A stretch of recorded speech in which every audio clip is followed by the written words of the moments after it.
for a couple weeks.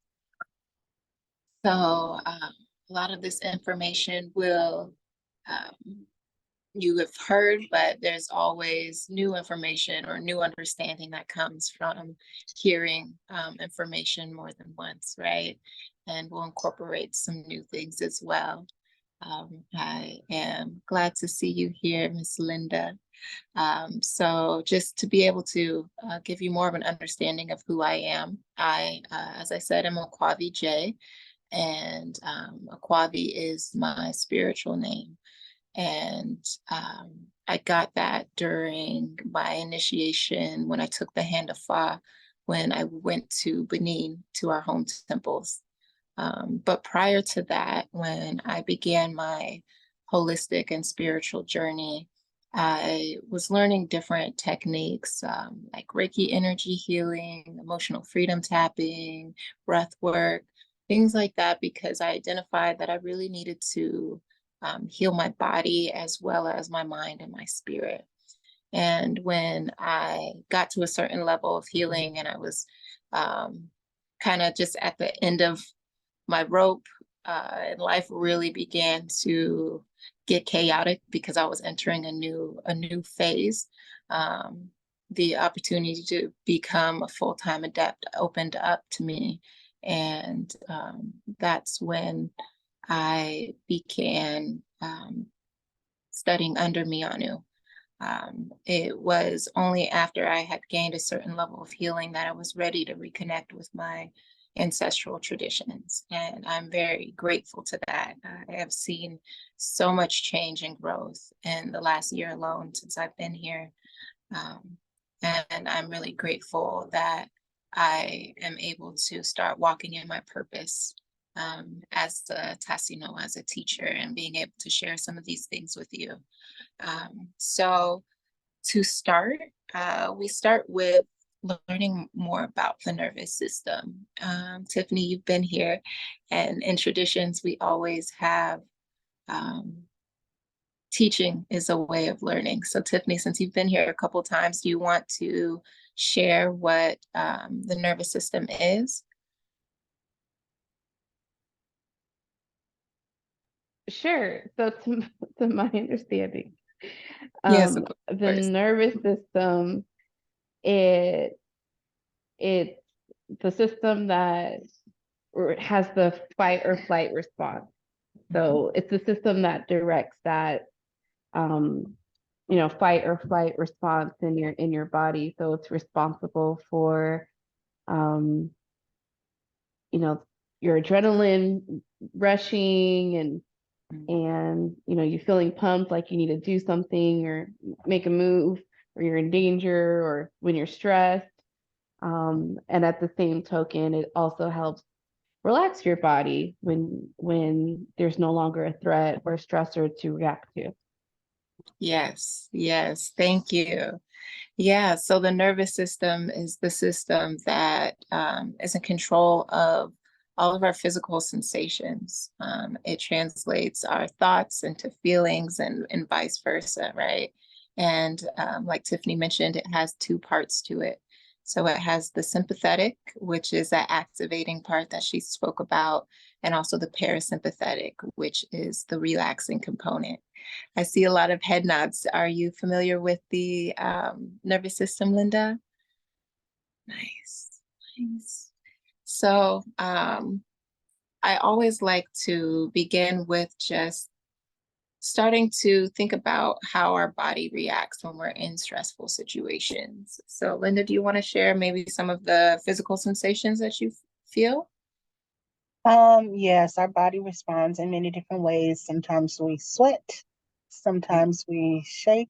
We can be hyper aroused or hypo aroused. Sometimes we freeze. Sometimes we take action and move our bodies. So just we're always responding to stimuli. Yeah, yeah. Have you have a background in this? Are you a healer?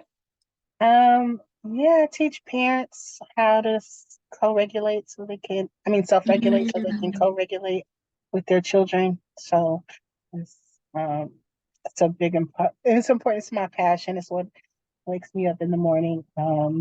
Because we are oftentimes walking around dysregulated, and that's why we recreate and re-traumatize one another. Um, Sometimes not intentionally, and so just um, we have to have and cultivate the peace within ourselves so that we could have it in our families, in our homes, and in our communities. So I also teach teachers and institutions as well, youth development institutions.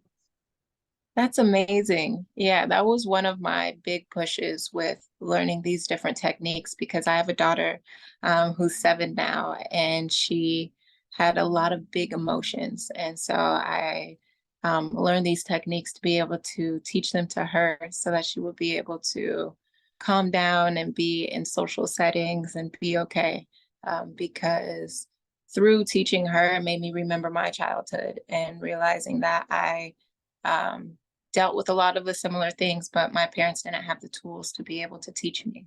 So that's amazing. I love that you do that for our community. Um, so I love that. And we will start to get into the breathwork techniques because the breath work is, our breath is something we always have with us, right? Like sometimes we're not able to go into nature like we like, or we might not have our different aromatherapy things, or, but we always have our breath. And so I love these techniques to be able to help calm myself and help others whenever I see that there's any type of dysregulation or issues going on. So I like to start with just teaching about belly breathing and just making sure that we're taking the full oxygen in because when we don't, then our brains aren't able to function properly. So are you familiar with diaphragmatic breathing? Yes, I'm also a singer, so Okay, yeah, so your diaphragm's really strong then. well, not right now. I mean, I've been out of practice, and I just realized recently it's not we're not on the same level, but I want to get back. So But that's the beautiful thing about our bodies. Like once we start putting that work in, we can gain it right back. So we'll just take some time to practice that. So we'll inhale through our nose and then out through our mouth. And we'll do this for about like a minute straight or so.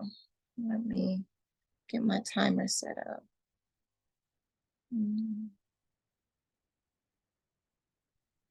All right.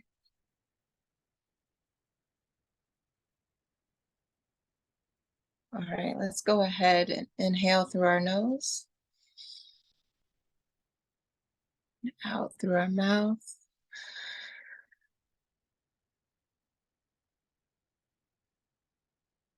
Again, in through your nose. Feel your belly expand. And out through your mouth, really contracting those stomach muscles and pushing all the air out. Again, in through your nose and out through your mouth.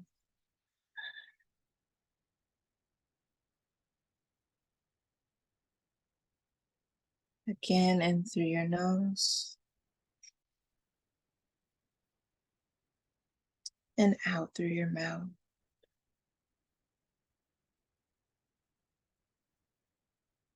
Last time, in through your nose and out through your mouth.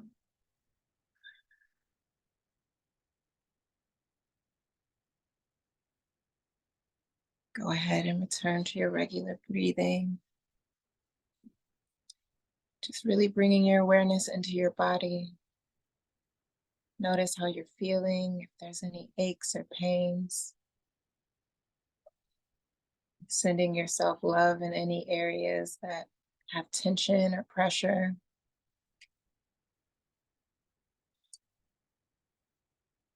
Really locking in that state of calm that you feel so that you can always refer back to it when you start to feel yourself too activated.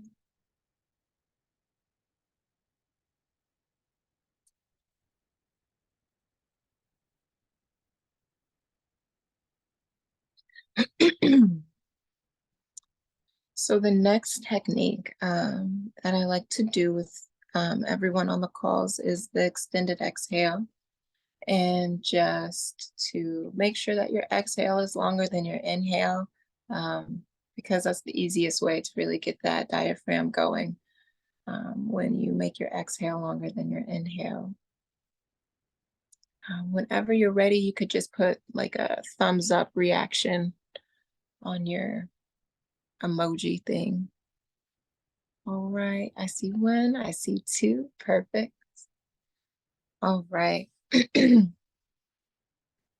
So we will breathe in for 2 counts, and then we'll do a brief hold, and then we'll exhale for 4. Inhale, 2, hold, exhale, 4, 5, 6, 7, 8. Inhale, 2, hold, 3, exhale, 5, 6, 7, 8.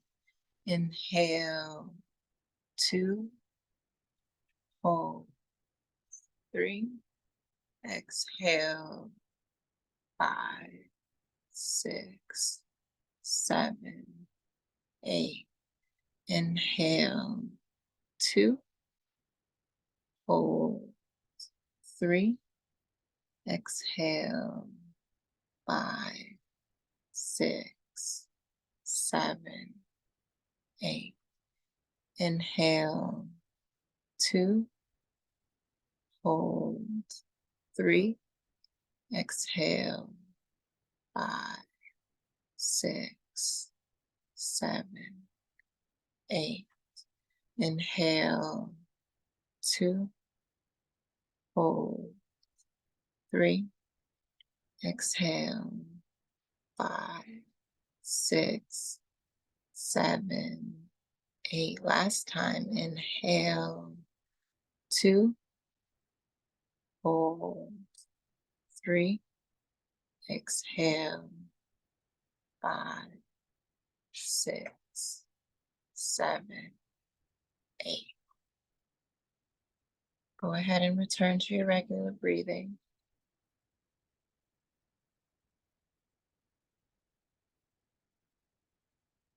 How's everyone feeling? I see a smile. Relaxed. Good.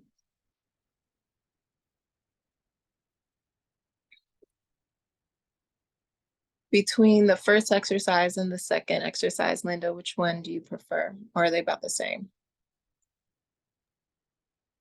I like them both. I like the second. As your voice was very calm. I like the way you did the countdown. I'm gonna take that one. Just continuing the numbers rather than stopping the numbers, because that's, to me, that makes sense for flow. And so it helped me to not think about the numbers too. So I appreciated that. Yeah, that's what I found as I played around with it, because I found it really choppy when I would like start over. And so like I tell people, whatever works best for you. For some people that works better. For me, the continuous is more helpful for the whole round. So I'm glad that you were able to get something useful. So we have one more exercise that I like to teach, and this is the alternate nostril breathing, and it's all done through the nose. And so to do that, you close one nostril and then you inhale, and you take in as much air as you possibly can, and then you switch and you blow out through that other nostril all of the air in your body. And then you inhale again through that same open side. And then you switch and exhale.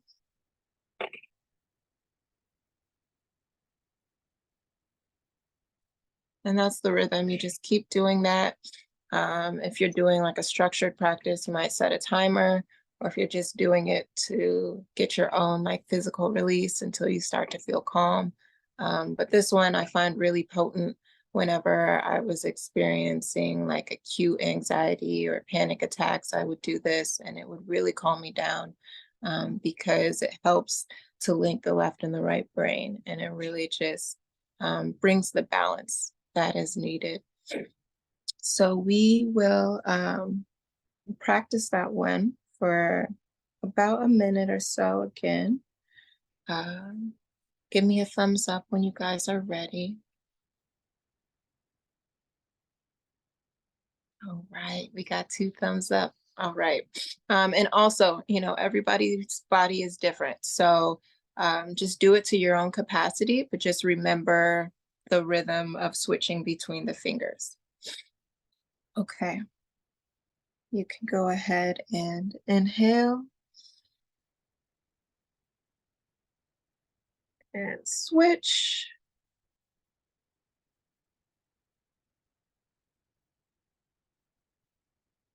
Inhale.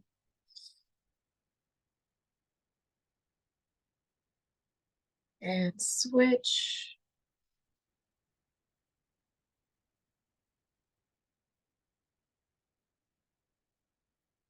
Inhale.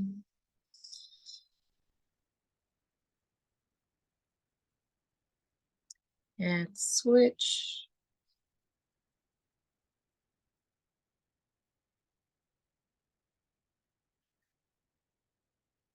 And inhale.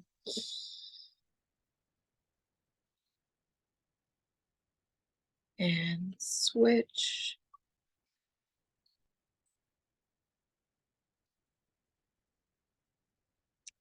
Last rounds. Inhale.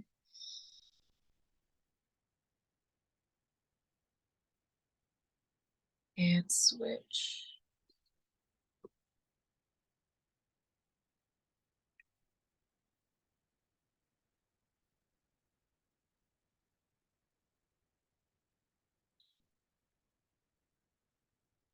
So what do you guys notice in your bodies? How are you feeling?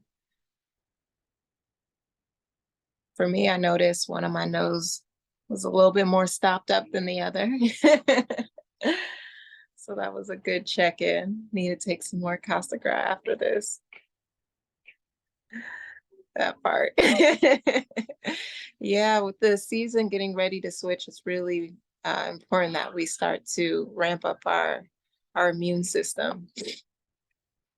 So right now the Casagra isn't on the website, but if you DM Priestess or Abla, will be able to get some to you. Mhm. Linda, how do you like the alternate nostril breathing? Is it a practice that you use? I don't use it, but I've done it before, and I wrote it down to remind myself, just because of the left and right brain connection. Mhm. Just always trying to activate, and also it made me think of, the way I felt was like realizing the shallow breaths, right? Mhm. Like how many shallow breaths I've been taking. So it's good. Thank you. Yes, of course. Yeah, we're not really taught or trained. Well, typically most people aren't taught how to breathe. And there was a study that was done that showed that Americans' ribs don't expand as wide as people in different countries that have more of just a practice of breathing from their diaphragms, because our body just isn't used to expanding to that level. And so having awareness of things is really important, just so that we are able to start implementing change, which is a perfect segue into this last section of the workshop, which is just building a sustainable practice. So I will begin by asking, Tiffany, have you been able to start building your practice out?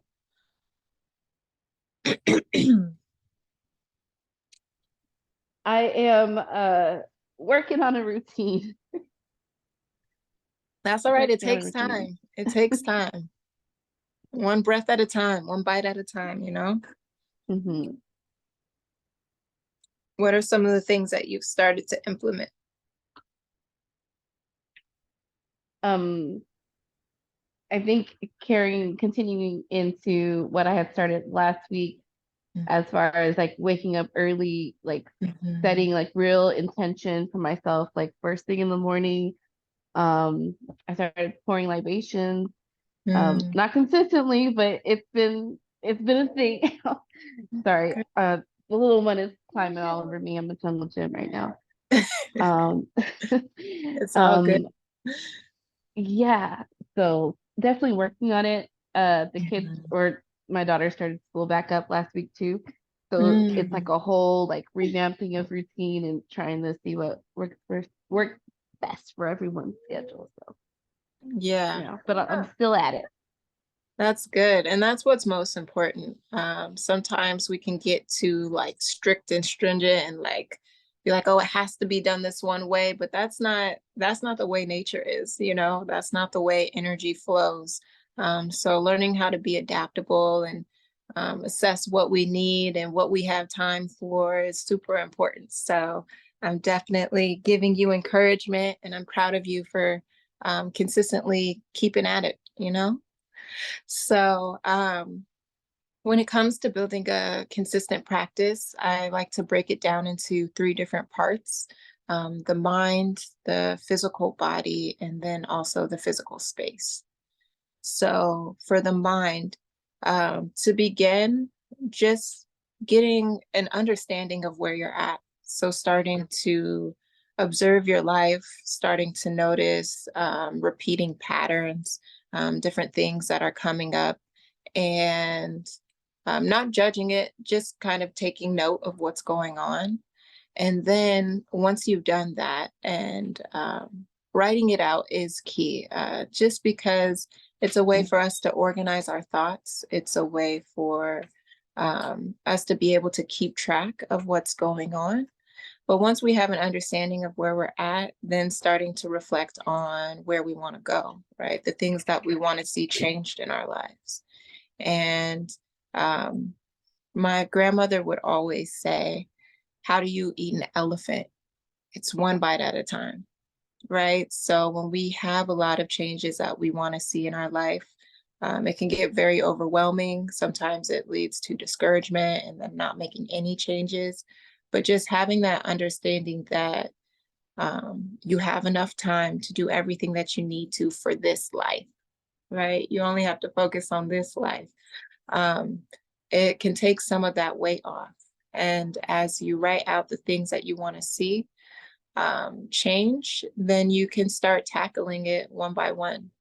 And you can start with small incremental changes because, like, the smaller the change, the easier it is to sustain that and to build on top of it.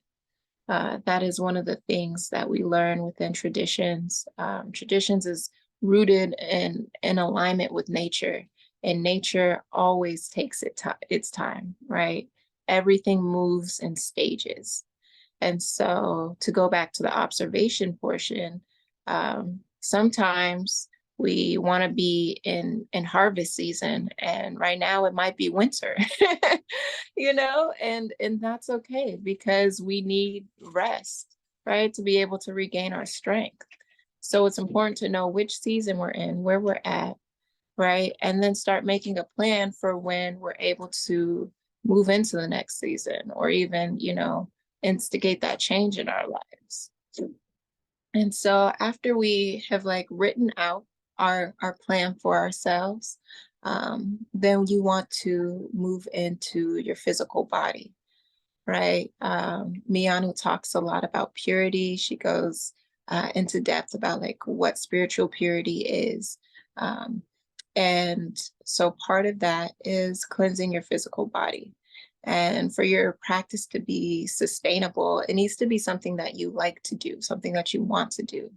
Um, and like we talked about with your parasympathetic system, it's triggered by different things. So when you start to build your practice, having designated soaps and fragrances and clothes will help to train and trigger your parasympathetic, right?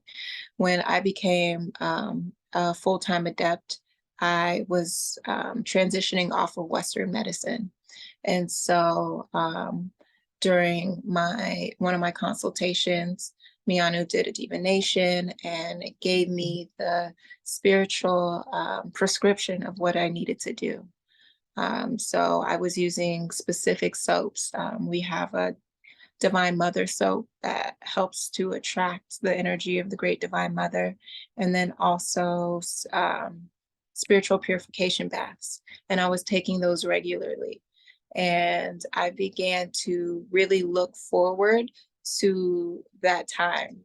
And I knew as soon as I started to prepare my bath, because there's different steps to preparing the baths, I would instantly start to feel calm, because that was a very difficult time, a very scary time, because for me, I had finally found the proper dosages that were keeping me at a certain level.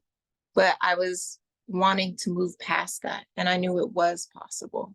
And so having that consistency and having actual tangible tools that were helping me with that transition was so important. And the connection that it had to my ancestors, right? Because all of these materials are coming from the temples in Benin, and starting to open myself up to thinking about my ancestors and my family. It was something that I desperately was longing for. And I'm excited for you to learn more about that in the next session, Linda, of just the importance of like having that strong connection. And so then once you have cleaned your body and you've put on your different, fabrics and things like that, I like to wear white. White is an ancestral color and it draws ancestral energy to you. You'll want to go to your designated space. And again, just like the, soaps and aromas, it's just helping train your body. And it's also helping to alert the energies that are around you, right? When you have a specific space that you're keeping clean and it's for a specific purpose, those energies can come and can commune with you. And, getting into that space and then making sure that your mind is ready, maybe doing some of those breathing exercises so you can be in a calm state to be able to receive is so important. Like it is important to voice your different concerns, but then when we don't allow the space to be able to receive the answers that we need, that's a problem, And so using those breathing techniques will really help to calm your mind to be able to get the clarity that you're looking for. So do you have any other questions? No?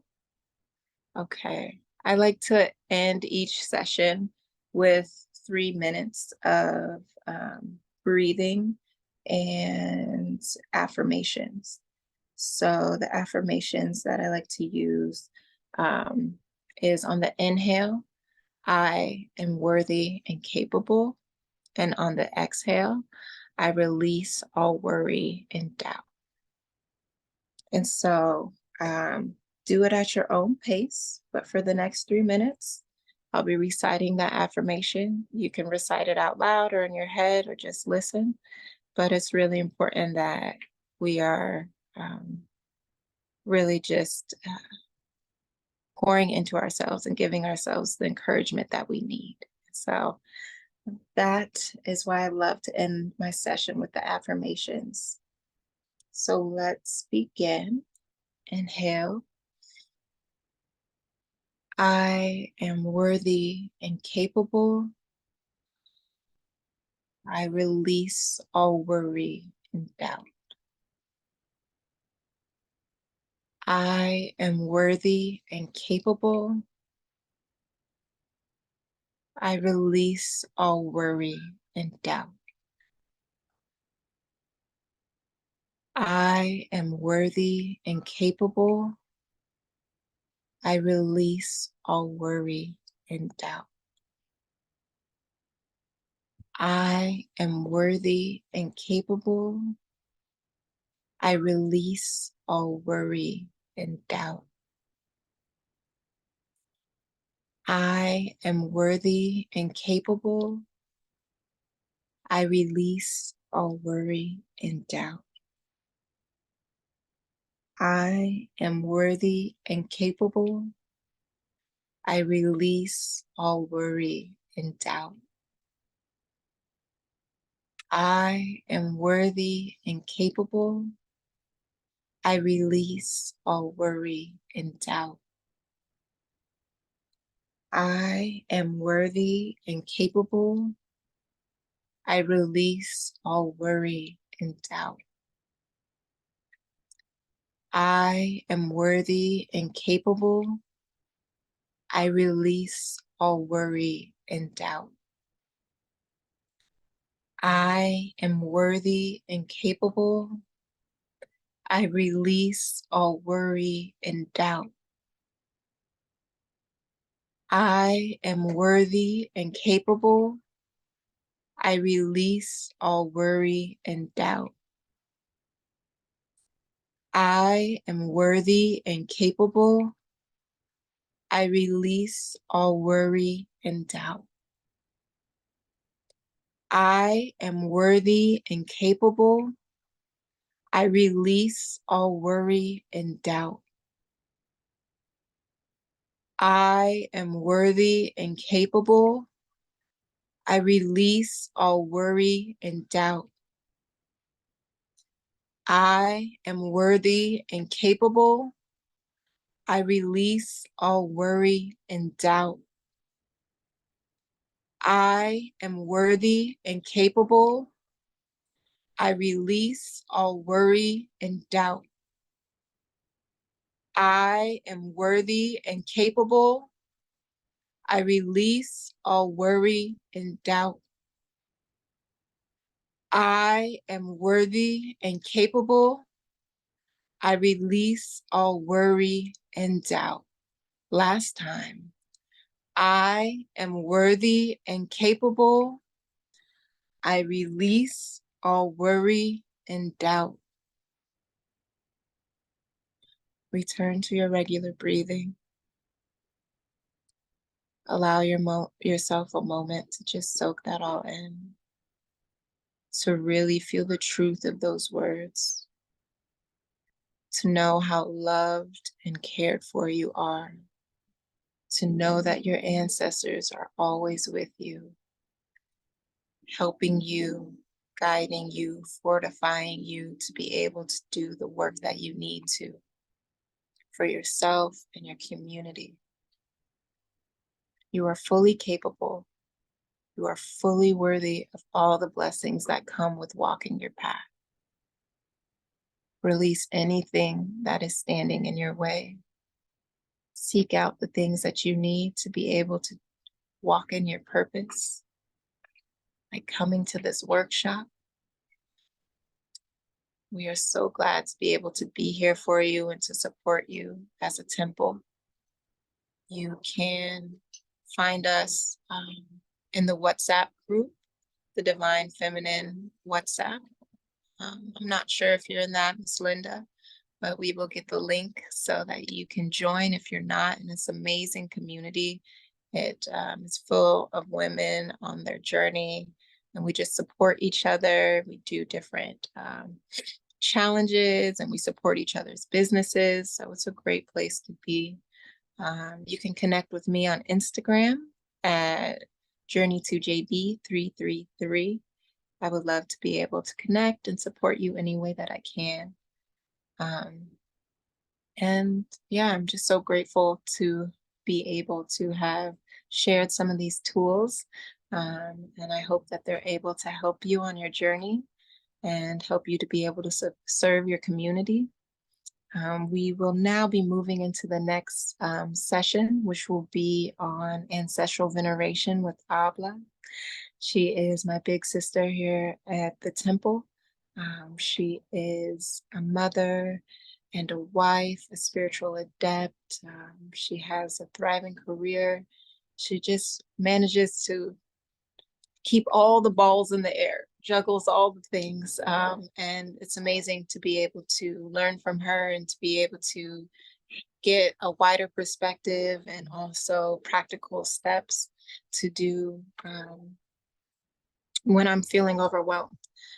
Or when I need more clarity on things, because sometimes Priestess is busy because she has a lot of things that she manages. And so I'm grateful that I have Abla to be able to get some clarity on certain things. So I give the floor to Abla. Lafia, Lafia. Thank you, Okwabi, for the beautiful introduction. All of what you said is really, indicating how strong a sisterhood is and how strong a community is. So thank you for sharing your wisdoms on breath work. This is the ancestral veneration portion. Before we start, I do want to take time and give honor to my ancestors, to greet them and give them gratitude and respect, and thank those who have come before me. I give honor to all of the energies that come with me to support me in this lifetime. I also give great honor and gratitude for my teacher and my mentor. She's my spiritual mother. She's also a Mami Water priestess, which we call a Mianu. But as we know in the States, we know her as Priestess Hanera Bunu. I'm very, very thankful for her guidance in her teachings. She is the one who authorizes us to share this wisdom with you. I also give honor to our Temple Nazia Fa in the US and also the sacred temples in Benin who keep our traditions, who teach us and really provide a pure, safe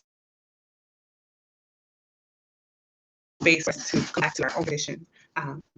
So let's get started. Again, my name is Abla, and that is my spiritual name. I have been on this journey for 3 years ongoing, this journey to learning traditions. And like many of us, as we start our journeys, how we start is really the ancestors, right? We start with wanting to connect and reclaim some of the history, some of the traditions that are lost through reconnecting with our ancestors. And so it's very important to understand that as we begin our spiritual journey, the understanding and connections that we build with our ancestors are foundational. So this is why this course is very, very important for those who are starting or are currently on their journey. Um, in this class, we're going to talk about ancestral veneration on an entry level basis. So that is to give you a foundation. Some of us may have been venerating our ancestors already, so this will give you additional knowledge to add to your foundation, or this will help you get started, right? Get comfortable with the subject. Tiffany, I know you were here last time, so please feel free to jump in to give your feedback as I go through this as well. So in this class, what we're going to do first, we want to be comfortable with ancestral veneration. So we're going to talk about the stigmas, some of the negative associations that is held with ancestral veneration for some people. Then we're going to talk about how to demystify those stigmas by really understanding what are the basic stigmas, right?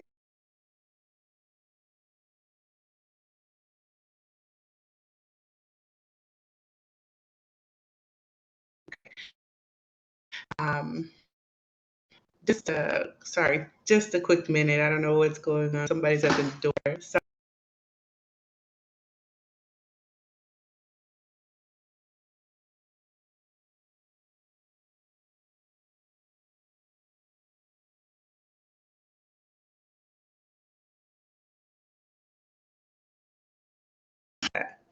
sorry about that. So, um, we're going to first start with identifying these stigmas. Again, we're going to demystify them, and then we're going to gain a better understanding of what ancestral veneration is and why it's so important for the healer to have this practice, okay?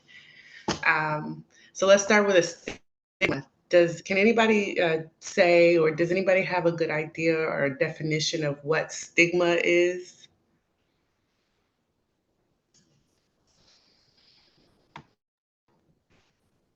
It's just a preconceived ideal that may or may not be based in truth or reality. Exactly, exactly. And usually it's negative, right? Or potentially unfair beliefs that somebody or people adopt, right? About some subject. And so it's good that you have that definition because it's really key to understanding what's at the base of it, right?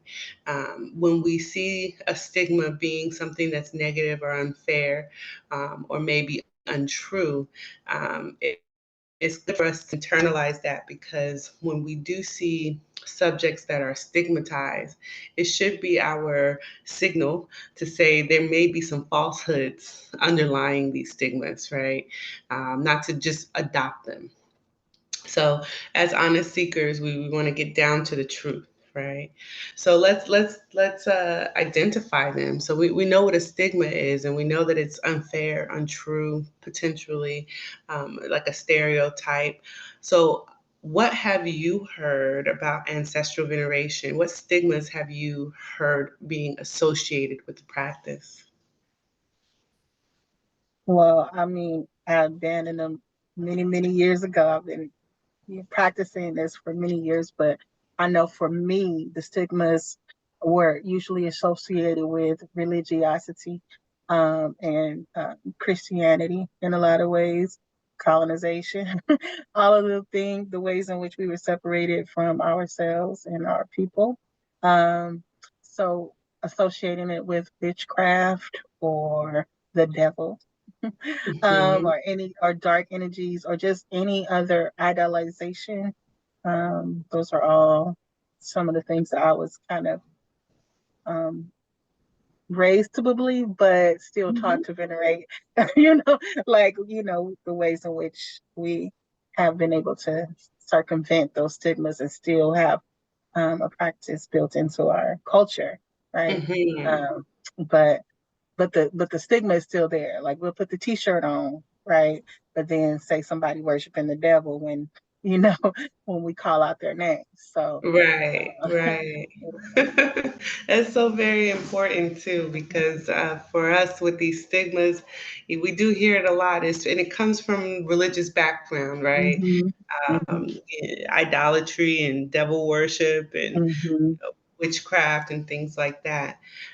You also have another lane that this comes from that may be reinforcing that is, like you said, colonialism, slavery, mhm, the atrocities that happen that cause us to have to separate or hide mhm, our practices, right? mhm, mhm, Yeah. And you have, just society. You have a group of society that in media, mhm, everything about our traditions are dark, mhm, right? mhm, Yeah. So, and that helps to dehumanize us, right? mhm, In a mhm, way. But yeah, so these are the stigmas that are associated with ancestral veneration, and as we've noted, they are. Uh, unfair, negative, untrue, right? And let's mhm, let's let's talk about that though.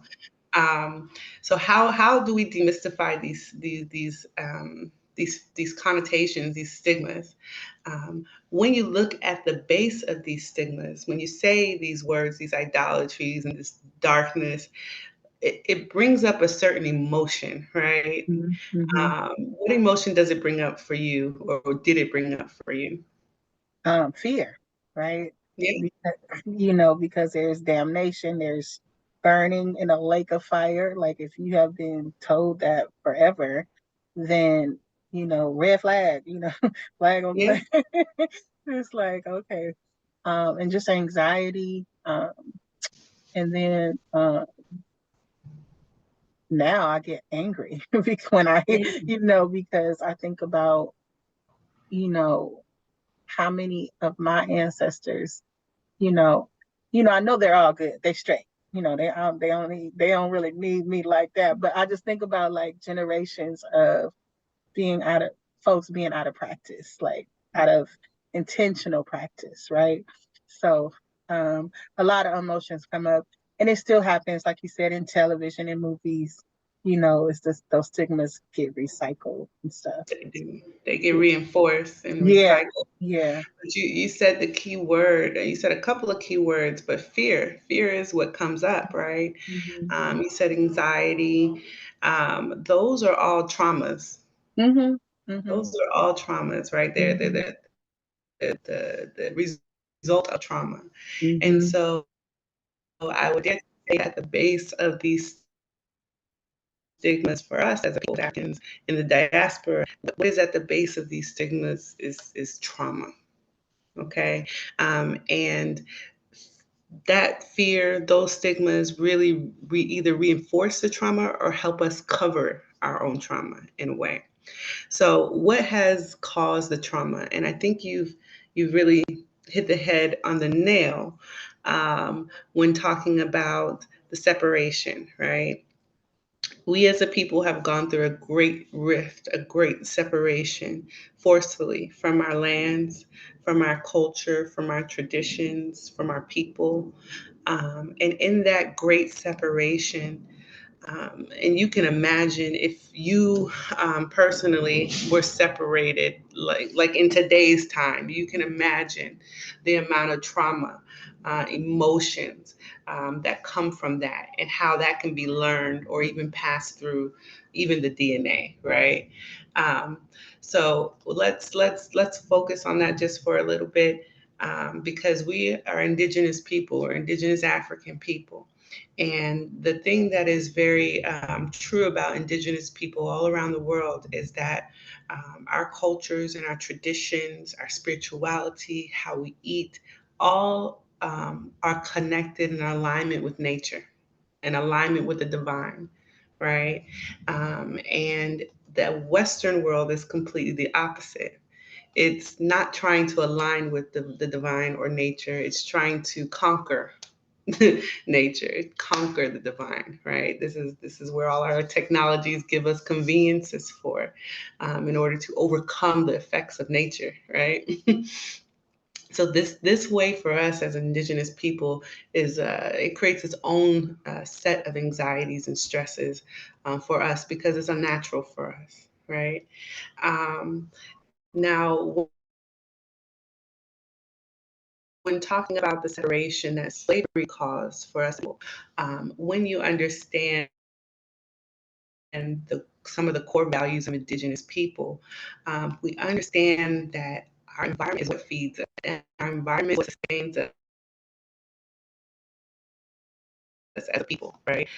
As a culture, even as a bloodline, let's say. So if you think about it in the very practical sense, an Indigenous person in its land, in their land, the water, the rivers, the plant life, the animal life, the humidity in the air, the atmosphere, all contribute to the sustaining of those people in that land, right?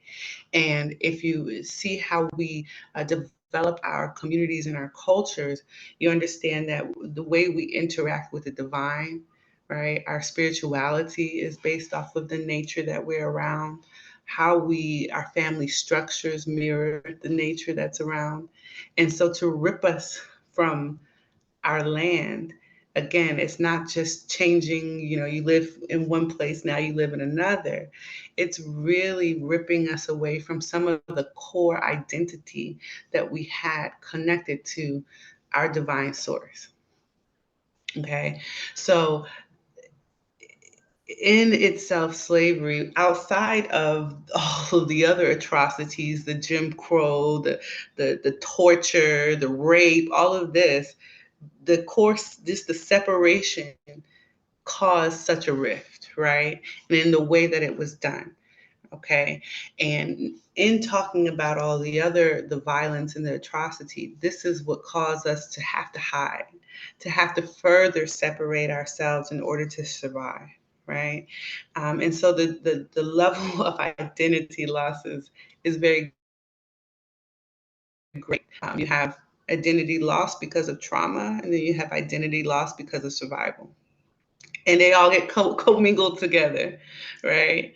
Um, so let's recap a little bit. So we talked about the stigmas and what that is and how that signals us to say there's a falsehood somewhere. Then we talked about what's at the base of these stigmas, and it's trauma. Okay. And I dare say it's generational trauma, because those traumas we are passing down every generation until present day. Sometimes we see our traumas and we don't even see that they're generational. Why? Every woman in your family has a temper, you know, or why every man can't be trusted, or why is that one stealing all the time, or how come we can't live together as a whole family because I don't like her, I don't trust her, you know, that kind of thing. These infighting, these dividing things we think of it as just as a function of society, but really it's more a function of our generational trauma. Yeah. Okay. So now we know generational trauma. Why we have to say, why is it important for us to address this generational trauma? You know, us as healers, whether you're a mother, whether you're a holistic practitioner, whether you are walking on the spiritual journey, if you are a healer in your community or your family, you are utilizing gifts and abilities that have been passed down to you through your bloodline, through your lineage. And these bloodline gifts don't start at slavery, right? It go way back all the way to the beginning of time. And so as you are utilizing those gifts to give back to existence, you cannot fully utilize your gift to its full potential or grow that gift to the full potential if there are gaps and holes, traumas in your bloodline, right? If you're not completely healed, right, you cannot be a healer, a effectual healer, right? And so when we think about our ancestors and those who have experienced these great traumas, nobody has ever gone back to address that, right? Nobody has ever gone back to say thank you for surviving, or you dealt with this trauma and now I'm dealing with this trauma. How do I heal it? Right? So as healers, we really need to understand that the strength of our bloodline is the strength of us and what we give out to existence. So it is very imperative for us to look at what our generational traumas are and start to heal them. All right. And how we heal them. In a traditional sense, your foundational level of healing your generational traumas through ancestral veneration. Okay. Okay. So what is ancestral veneration? I know, Linda, you've been practicing for a while, and Tiffany, you've been on the call, so I'm sure you have a good idea. But do you have a textbook definition for venerate?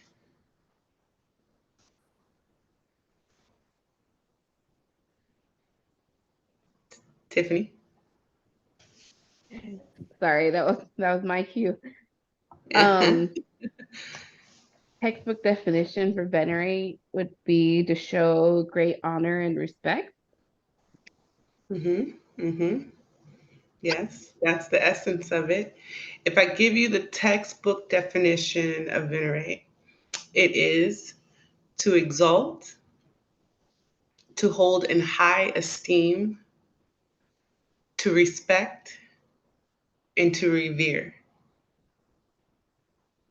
Now, notice I didn't say worship or anything like that. It's to respect, to hold in high esteem, to revere, to exalt, to hold up, right?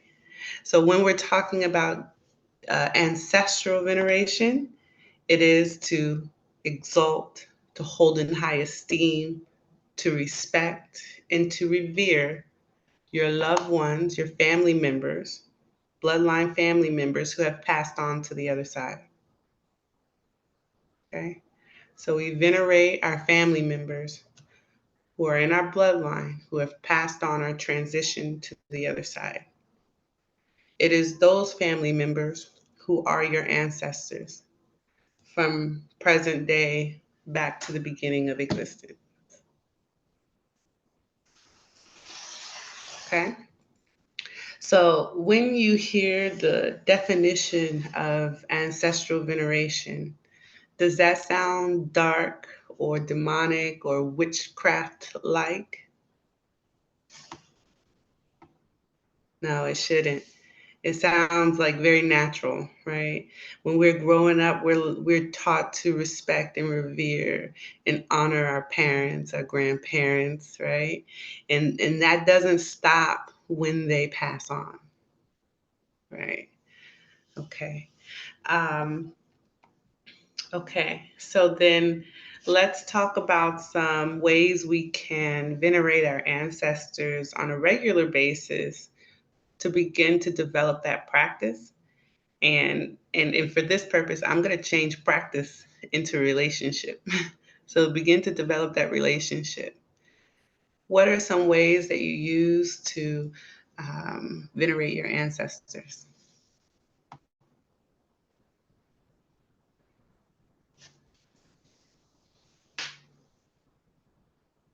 Um, One thing that I do is prayers. In my prayers, I acknowledge them. Um, but one thing that I do that I didn't get from anybody else is just something that happens for me is when um their birthday, like if I look at the clock and it's their birthday, I just take a moment to pause and think of them and call their name and just send thanks and gratitude for the support in my life while they were here, and then the continued support. So that's one. I try to find little creative ways to like have it be a part of have that relationship, right? And sometimes it's funny or fun. I'll be like, "Ooh, Auntie Martha," like, because I know I must need to holler at you because it's 9/11 and your birthday's 9/11. So and what happens is the more often you do it, it happens all the time. Like I always look at the clock and at 9/11, and so it's just kind of like it becomes like you with me, like a confirmation that we're in this together. That's beautiful, beautiful. Yeah, that's your language. Those numbers and those dates, it's your language. Good, good. Tiffany, do you have any ways that we can venerate our ancestors? Uh, some things that I like to do if I'm thinking of a particular ancestor who like had a really bomb recipe for something. If I'm thinking about that particular dish, I'm gonna make it, and we'll have like kind of like a party at my house type of thing, but it's just me and the ancestors. I'll play music that I know they like, and we'll have food, and I might, just kind of think about different stories and stuff. Sorry, my background's a little loud right It's now. okay. It's okay. No, yes, that's those are all great, really great ways. And I'm gonna give you a list. So write this down.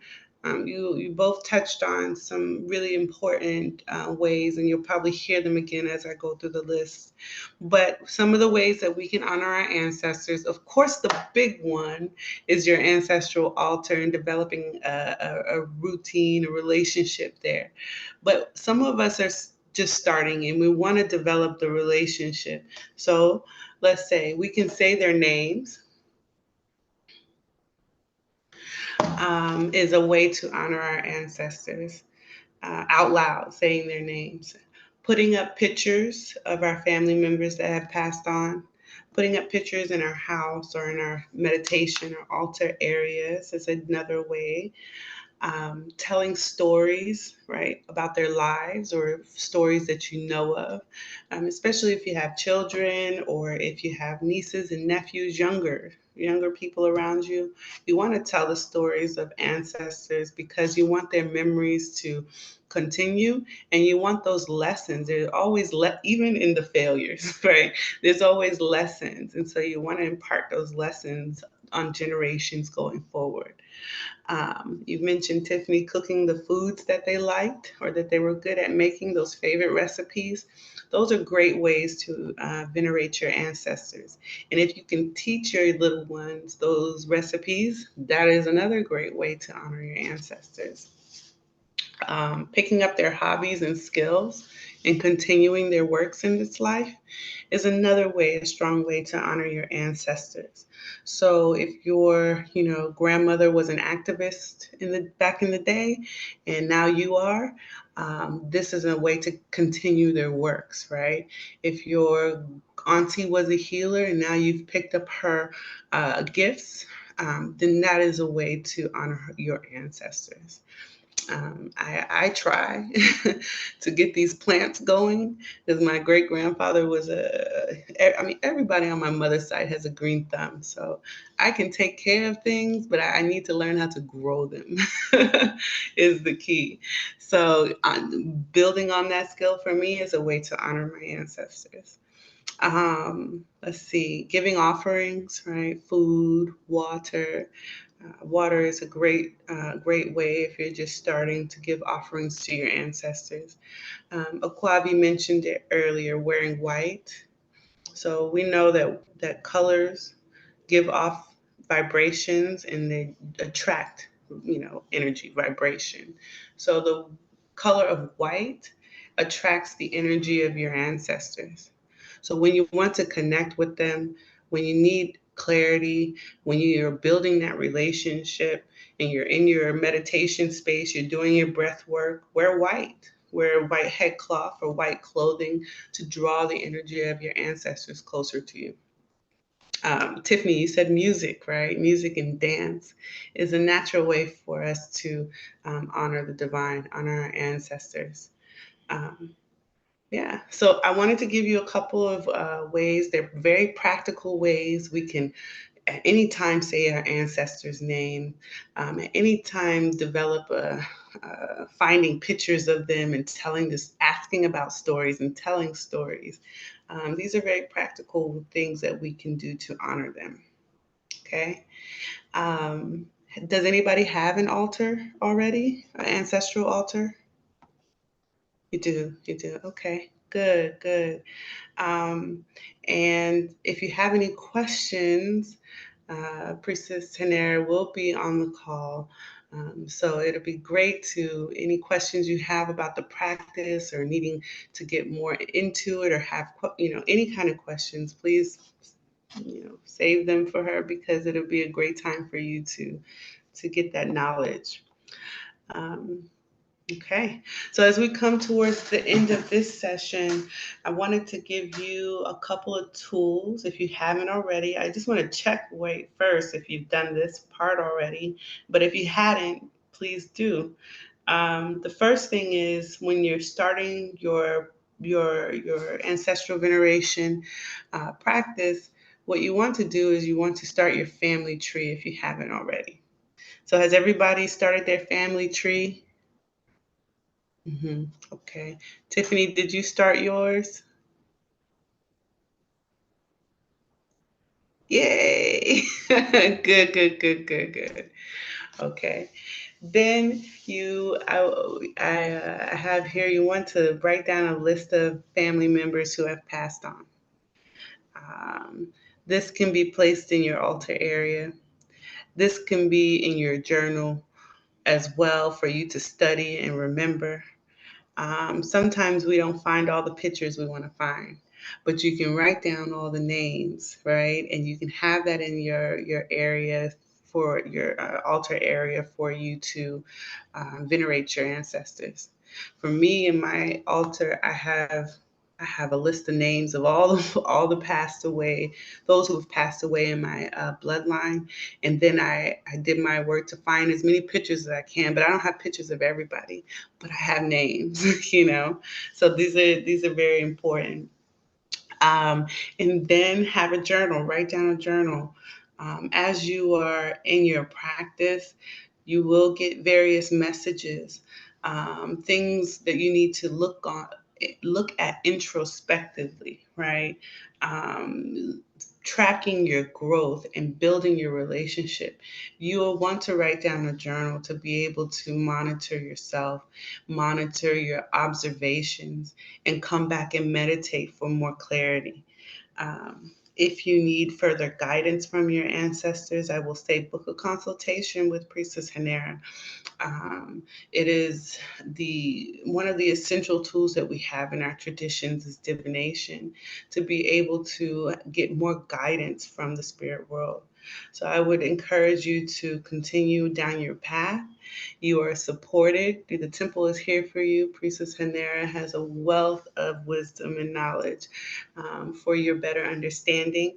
And if you have any general questions like, how do I finish my family tree, or you need some help as far as your practice, you can always give me a DM. I'm in the WhatsApp group on the Divine Feminine Podcast WhatsApp group. I also am on Instagram at Master the Impossible, and I'm here to support you at any time. All right. Are there any questions? Okay. Okay.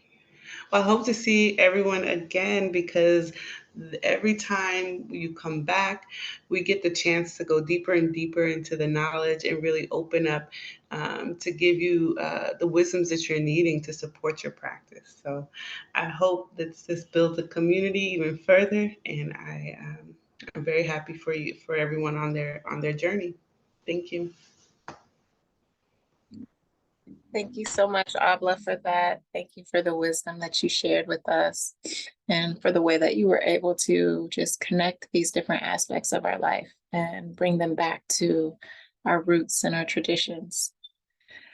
So as a temple, we offer many different things, right? We do spiritual work, divinations, we have tools, like, the spiritual baths and journals and all these things that are important for your spiritual walk. And we have different events to help foster community. And we also have a youth program. We have a study abroad program for children that takes children here in America and brings them to Africa for them to be able to do schooling, both, academically, but also have traditional teaching, as well as different excursions and things like that. And we have one of the students on the call right now. And it has been incredible to see his journey and see him grow. And so I'm excited to be able to invite him to speak and to share a little bit about his experience. So I will give the floor to Isa Lakutan.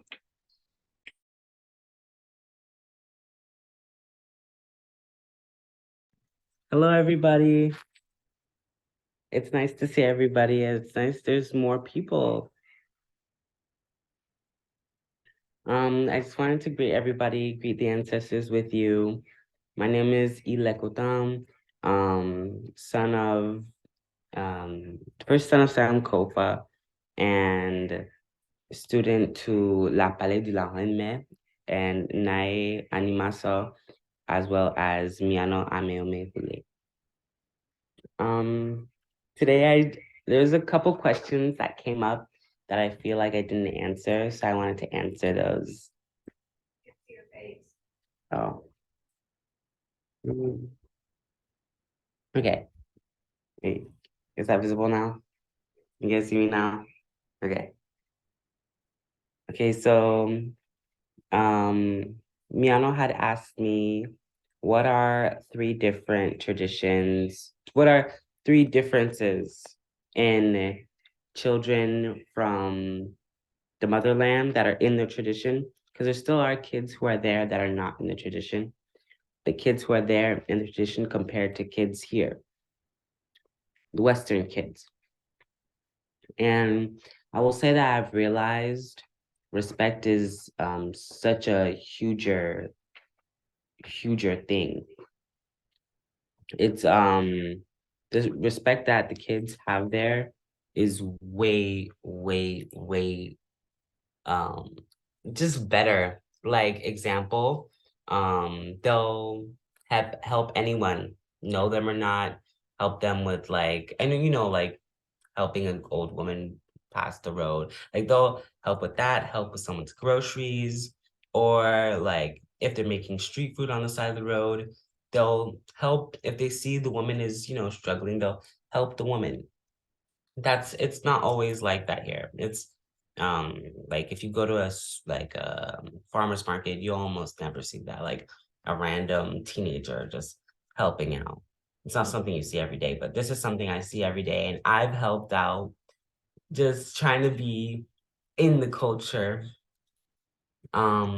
Also I've realized that kids over there aren't so materialistic. There's a dream I feel like a lot of kids have there, which is to, be able to provide for themselves, for their family, maybe get a motorcycle, like a mode of transportation for their family. Like there's a certain dream that, all kids have there, but they're not really materialistic, which I think is a very good quality, very good trait. And the Sankofa program tries to help those kids get their dreams, learn the skills that they need, the languages that they need to um, achieve those dreams. Another question was, how is African school system different versus the Western school system? I will say, if I'm being 100% honest, in the US, there's more, I'll say there's more technology, there's more things like they have better computers here. They just have better stuff because Africa's a little behind because of slavery. It took us a minute to get to this stage, and they're still building. They build so much, and they're like, while I'm here, they're building. I can't wait to go back and see what's new. But because of that, they're lacking in that department. But they do know what the children need. In my school, I take 15 subjects. I don't think I can remember them all, but I take basic technology, basic science, social studies, mathematics, English, computer science, business economics, home economics, physical health education. There's more, like I take French. I don't take it's not 15 for me, it's 14 because I don't take Christian religious studies. But they offer that too. They also offer Islamic religious studies. But I just they give you for your first part, they give you 15 subjects that you have to study unless you're not that religion, then it's 14. And it just like, I don't know, it gives you a taste of everything, if you want to be an engineer, if you want to be a banker, if you want to be this, you want to be that, you want to be a business owner, like it gives you a little bit of everything. If you want to be a hairdresser, they have class for everything. Once you get in a higher class that I'm in, you get to pick. You can go to, they separate into 4 sections: science, business, no, science, finance, art, and one more thing. I forgot. But I take business or finance or whatever. Uh, But I feel like they have more options, you know, for like elementary, middle school, high, like this is for elementary, middle school, high school students that are learning this. And then once you get to a high level in high school, you get to, you know, pick what you want to do and start doing that. And there's multiple systems in that, and that's just for the Nigerian sector. In the more Beninese francophone sector, once you get to, I think, ninth grade, once you get to 10th grade, you can actually stop going to school and get your diploma and get a job directly, because they teach you, not force you, but it's an obligation that you learn a craft. You can, like an electrician, like being an engineer, they force you to learn a craft, and you have to learn it and you have to know how to do it. And you can not graduate, but you can leave school and like at 10th grade and knowing having the certificates you need to go and apply for a job and work and earn a living at 15, 14. So I feel like in that area, it's better than the US education. For smaller kids, they teach smaller kids, like, I don't know how to, they teach smaller kids the basics. They don't teach like smaller kids the basics anymore here. Like with numbers, reading, yes, they do teach, but handwriting, that they don't teach handwriting anymore, which I was really surprised about. Like handwriting is not a thing that's taught over here. Over there, you have to handwrite all your notes. And for me, that's really hard, because it's hard having to keep track of 15 books and then, writing the notes for all of them. And if you don't get off the board and they erase the board, then you'll have to figure it out. But it forces you, to perfect your handwriting and not rely on technology.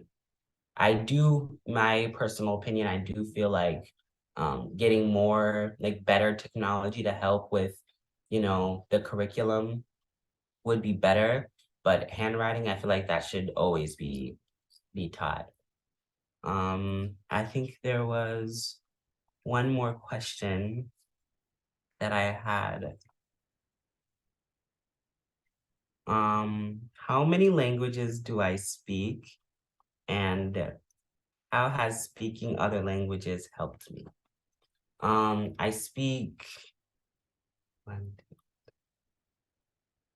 I fluently, I think I speak 3 languages, but I kind of know how to maneuver in like 6 different languages. So, like colonized languages, I speak English and French fluently.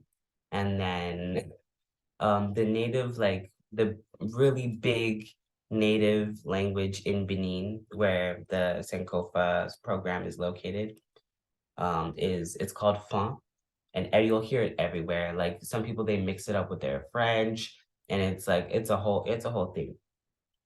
So when you learn that, and you can catch on to certain things. My time at the temple was just a really big help. Going Saturdays and Sundays, some of the kids don't speak French. None of the kids speak English, so we had to, over the course of the time I've been there, I've had to find some way of communicating with them.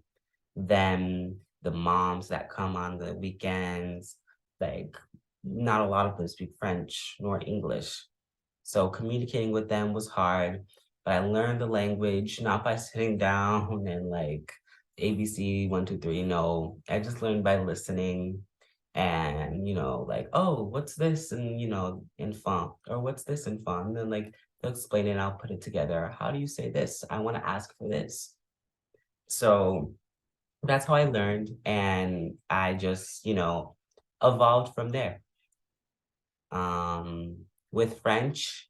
Benin is a French-speaking country, so it was really hard for me as an English-speaking person to go and be put in like a French area, and everyone's like just like blowing French at you. But learning French actually wasn't hard for me either. Because let me say school didn't really help with French for me because I was put I was put in ninth grade French. Most of those students that were going there they were like, going there all their life, or they were like embassy kids, so they had already known French. So I was like thrown in ninth grade, like expected to know ninth grade French. And I was like, no, I don't know. But because of my friends that were like bilingual and they originated from there, it was very easy to, catch on to the words. And like same thing I did with fun. I speak French very fluently now. I'm able to travel. I travel by myself. I'm able to travel by myself and speak French, speak English here, speak French there.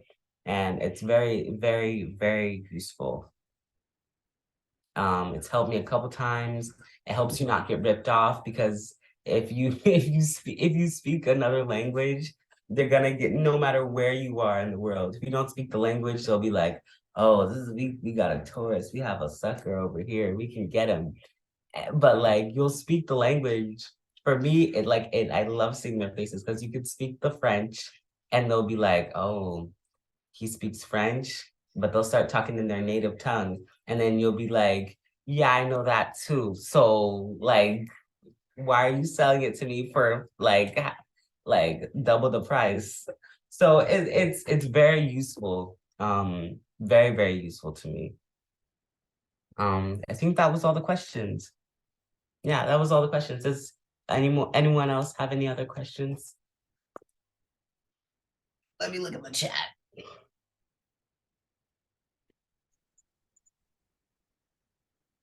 What grade are you in now? I'm going to 10th grade. Yeah, I'm going to 10th grade and I'm 15 years old. So I'll start 10th grade in September. So you've been there how long have you been there? I've been there since the 7th grade, so 7th, 8th, 9th. Like 3 years. What's your name? I'm sorry. I can read it where. Linda. Oh, hi, Miss Glenda. Linda. Linda. Oh, sorry, I'm sorry. Hi, Miss Linda. Hi, thanks for sharing. I really enjoyed your sharing. Of course. Thank you. Thank you for listening. Thank you so much, Lakutam, for coming on and sharing your experience. We really appreciate it. Thank you for having me. Of course, of course. So for the final portion of the workshop, you'll hear from Mianu Ananasi, and she began her initiatic path with a Kemetic initiation, which then brought her to becoming a high-ranking Lafiatron adept.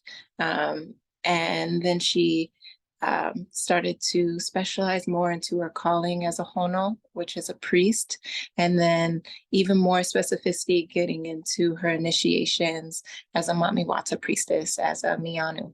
And so she has so much knowledge of traditions and is a true pioneer with bridging the gap, that the transatlantic slave trade brought us. She is working diligently in connecting us back to our tradition and our roots, alongside of all of her spiritual leadership that she does. She also is a serial entrepreneur. She has 3 businesses.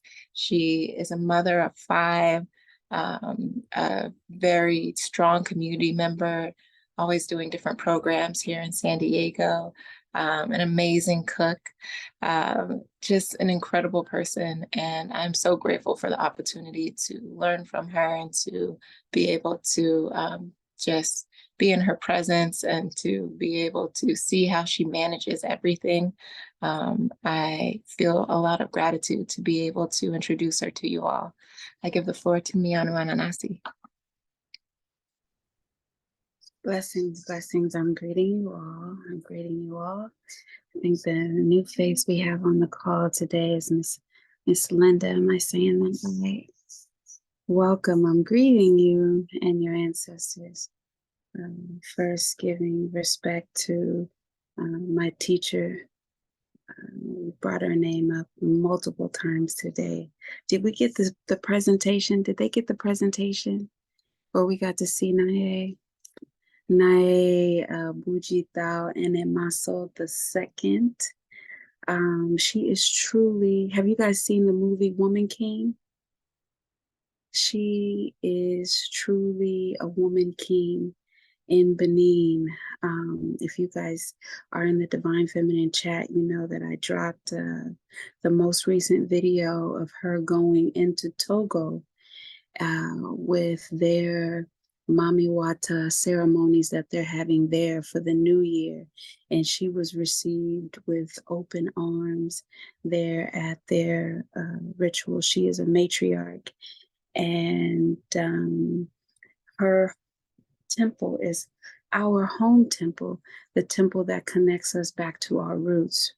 And I'm so grateful for her, and I will always give her acknowledgement before I come before the people, because it's her that has given me the approval to go and teach the people. And so I like to acknowledge the matriarch, Nae. Okay, so with that being said, thank you, Akwavi and Abla, for your presentations. I appreciate you guys for preparing the way. Let's see, Tiffany, this is your second week. I think you had homework. No? Yeah, maybe we'll talk about that. I think Lene, when you came on last week, it was the end of the session. So did you hear more this time, Lene, than you did last week? Is that a head nod? I love the bonnet, by the way. Okay. Mm-hmm. She's purple on purple. So where are we on time? It's 3:47. All right, we got about 15, an official 15 minutes left in the session. I may go a little bit over if you guys are interactive. If you guys aren't interactive, then that will let me know you want to go on with your day, and I will oblige you. No problems, okay? You guys know me. I like cameras on. If you choose to unmic, you can unmute. I don't mind the noise. I'm a mother of 5. I know how to raise my voice and get my point across. Okay. I want to ask, mainly, I want to interact with you a little bit, Linda. Do you mind? I don't want to pick on you if you don't want to be, if you want to interact. I want to ask, what part, first, what drew you to the workshop? What drew you to the workshop? And then now that you're in the workshop and you've experienced it, what stood out for you? The title, Heal the Healer, I feel like we are, well, I am doing work in my family, in my personal body, in my community, and it is taxing, and I'm always looking, and part of my building my spiritual practice, like dummy proof in my spiritual practice, is to sign up for stuff where I know that there will be an opportunity to practice. And so Heal the Healer, that attracted me, just to see what was going to be happening. And you asked the second question. Oh, what stood out? I love young people. So, hearing the young brother speak about his experiences in Benin, that just lit my heart up, so that's always going to be, you know, I wanted to pick his brain even more, that's just, that's my passion. And just listening to him, and just healing families. That's what I feel like I'm here to do, hearing Mhm. healing, that generational healing. So everything resonated that, Aclave, yes, and Abla spoke about, everything resonated, um, there are mistakes, we end up where we're supposed to be. So, um, everything was beautiful. That's good. Okay. And if I remember hearing, correct me, please correct me or Mhm. educate me if I Mhm. misspeak, but you work with children, right? Well, not directly, that's why anymore. So that's why I get so Okay. excited, Okay. And last week I did a training with some teenagers that were super tired and they wore me out. So I really needed, that was great to get some, so, Yeah. Yeah. the contrast, with our young people in East Oakland. Um, and, just seeing how, the beauty in those babies.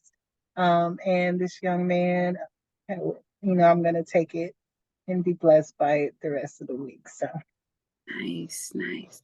Yeah, Lakutan, I told him, I said, when I was raised, um, uh, when I was raised growing up, I'm a PK, a preacher's kid.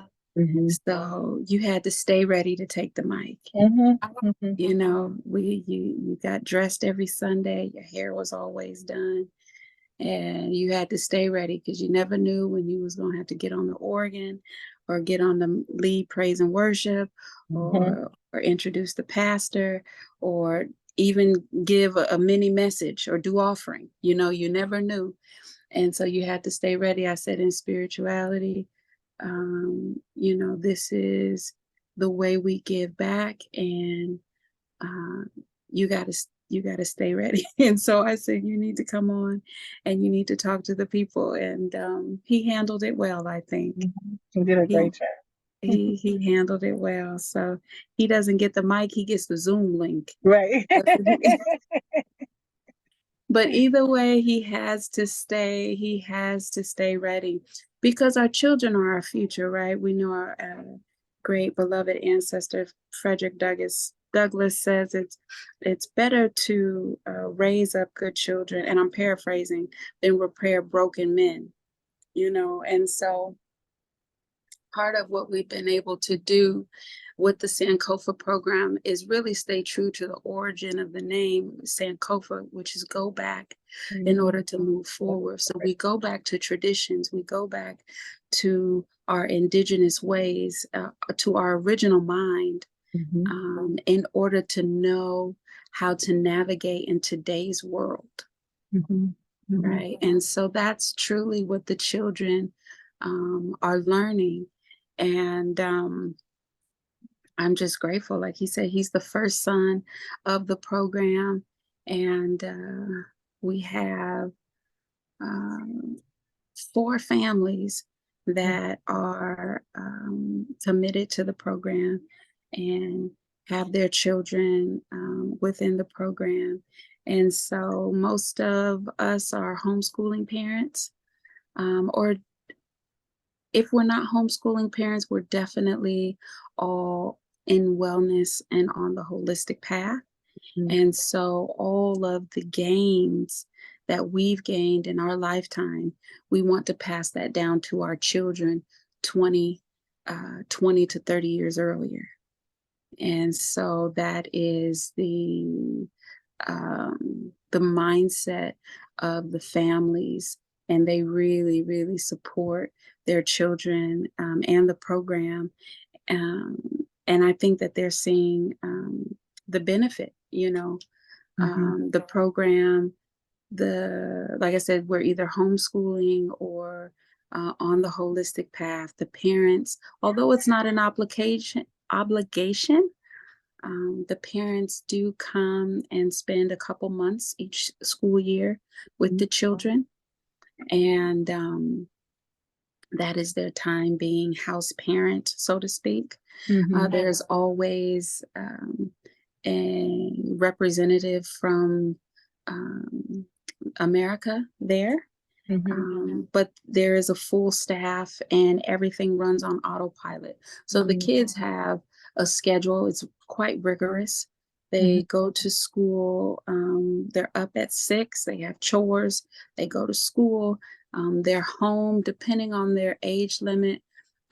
The first son has a different schedule, but the rest of the children, they pretty much have the same schedule, and they're pretty much home between 5:36 in the evening. And then they start the second school, right? The second regiment that goes from 6 to 9.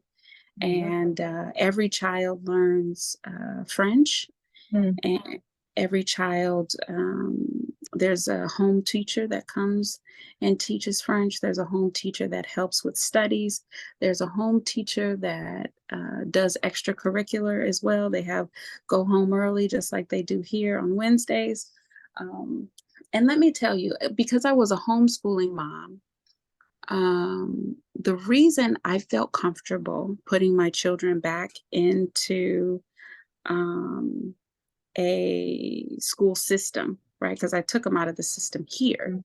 The reason I felt comfortable putting them back into the school system there is because the school system there gave them what we were lacking here, which is community, which is tradition, which is values. You know, it was interesting to hear out of Lakutan's mouth some of the benefits that he experienced. Those are things that only a child would have in their experience, right?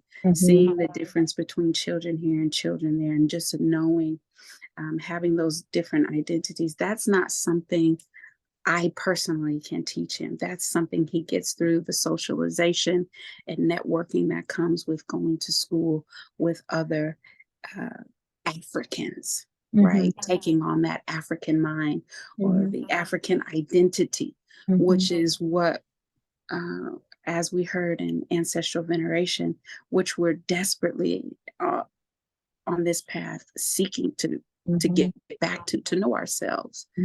And so the history is different, you know. One thing we do, they don't have Western culture history, but they do have the history from that particular region, whether it's Nigeria or Benin, and it teach about the kingdoms. And I really like that, right? Because it's our history before slavery, that they really get to go into the different dynasties. I really appreciate that. And one thing I've been able to do, I don't spend a lot of time, but I make sure that the children are aware of our unique blimp in history, because that cannot be forgotten, right? And so we talk about some of the heroes and sheroes that came out of our 400 years. And they write essays on Frederick Douglass and Harriet Tubman and Ida B. Wells and Marcus Garvey. And, you know, we equip them with that knowledge of self, so that they can appreciate having the experience that they have in Africa. So it's just a tremendous time. I'm excited about this upcoming year. We got 3 7-year-olds coming. That's going to be an amazing time, having 3 of the same age all together. I can't wait for them to meet each other and come together that first week. That's going to be an amazing time. So that's the Sankofa program. And in a nutshell, we just got through advertising for a permanent house parent role, which would be an educator or facilitator in the holistic community or conscious community that wanted to study abroad, or not study abroad, but teach abroad and be with the children and had some administrative skills as well. The overwhelming, I say, outcry from the parents that I'm receiving, the women that I work with, is that we need to expand this program. And so this year we're going to be looking at, what it takes to expand the program into a possible, I don't know, something else more than just a program, maybe a school or a facility. I don't know, whatever the energy opens up to bring, but someone who can help us in facilitating that. Me, I'm a homeschooling mother. I don't have any alphabets after my name, so I wasn't taught by this Western society, and I'm actually quite proud of that. Because anything that I give you came from me being on my knees at the feet of elders in the bush, which is a place where a lot of you won't even go to, learning the indigenous wisdoms that have been kept since the times of the Pharaoh. And so if I give it to you, it was given to me from an elder.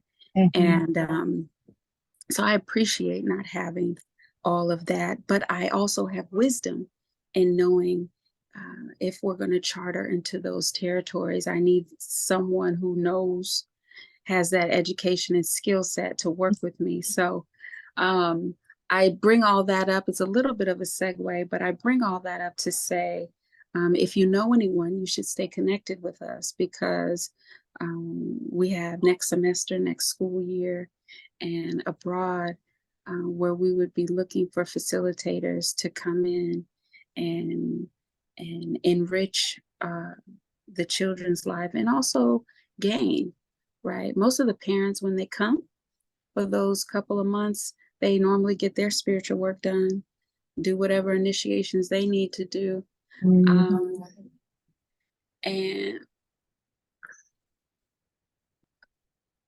sorry about that, whatever initiations they need to do, and whatever their agenda is, right? Whether it's repatriation, whether it's business opportunities, whether it's just connecting spiritually and learning more about your culture. The parents normally take that time to get their own needs met. So that would be open to the house parent as well. So Miss Linda, I say keep that in mind. Are you in the WhatsApp group? No, I just saw the ad on Facebook Okay. and added it to my calendar. Nice. Do you have WhatsApp? Yes, I do. Okay. I do Okay. have WhatsApp. Well, we want to get you in the group, so you got to give someone your number so we can keep you connected. There's women all over the 50 states. So our particular temple is, I'm given the jurisdiction over all of North America. Okay. And so in the WhatsApp group, there are holistic practitioners at various levels, and different women at various levels of their spiritual journey in that group from all over the country. And it's a good place to network, communicate, stay in touch. I tell the women, I told them in just the last series, that if you have a website and you are working in your gift, you better drop it in the chat. We need to be able to support you, because that's what sisterhood is, and we're all healers. And so I didn't hear, and you may have said, but how are you using your gifts and abilities? Heal the healer. So is it in your teaching modality? Or if so, what is it, just working with the youth? Or are you a clairvoyant?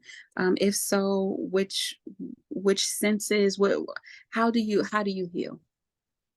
So I am I work with parents, teachers, administrators,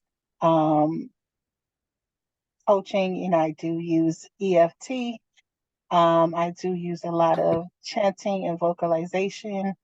I do a little bit of divination with, I'm not like, it'd be for myself. um, and I'm just trying to, like, one of the main things that brought me over here was the breath work. But as you all know, oftentimes people that are teaching the breath work are not African people. So, always looking for that. Also, I'm very much, for many years now, have been um, studying a lot of it on my own, ATRs, and I have been kind of been drawn back. So I'm in a couple of groups. So that is primarily what I would say. So through workshops, through teaching, through writing, through song, coaching, the parents that I work with. That's right, you're a singer, right?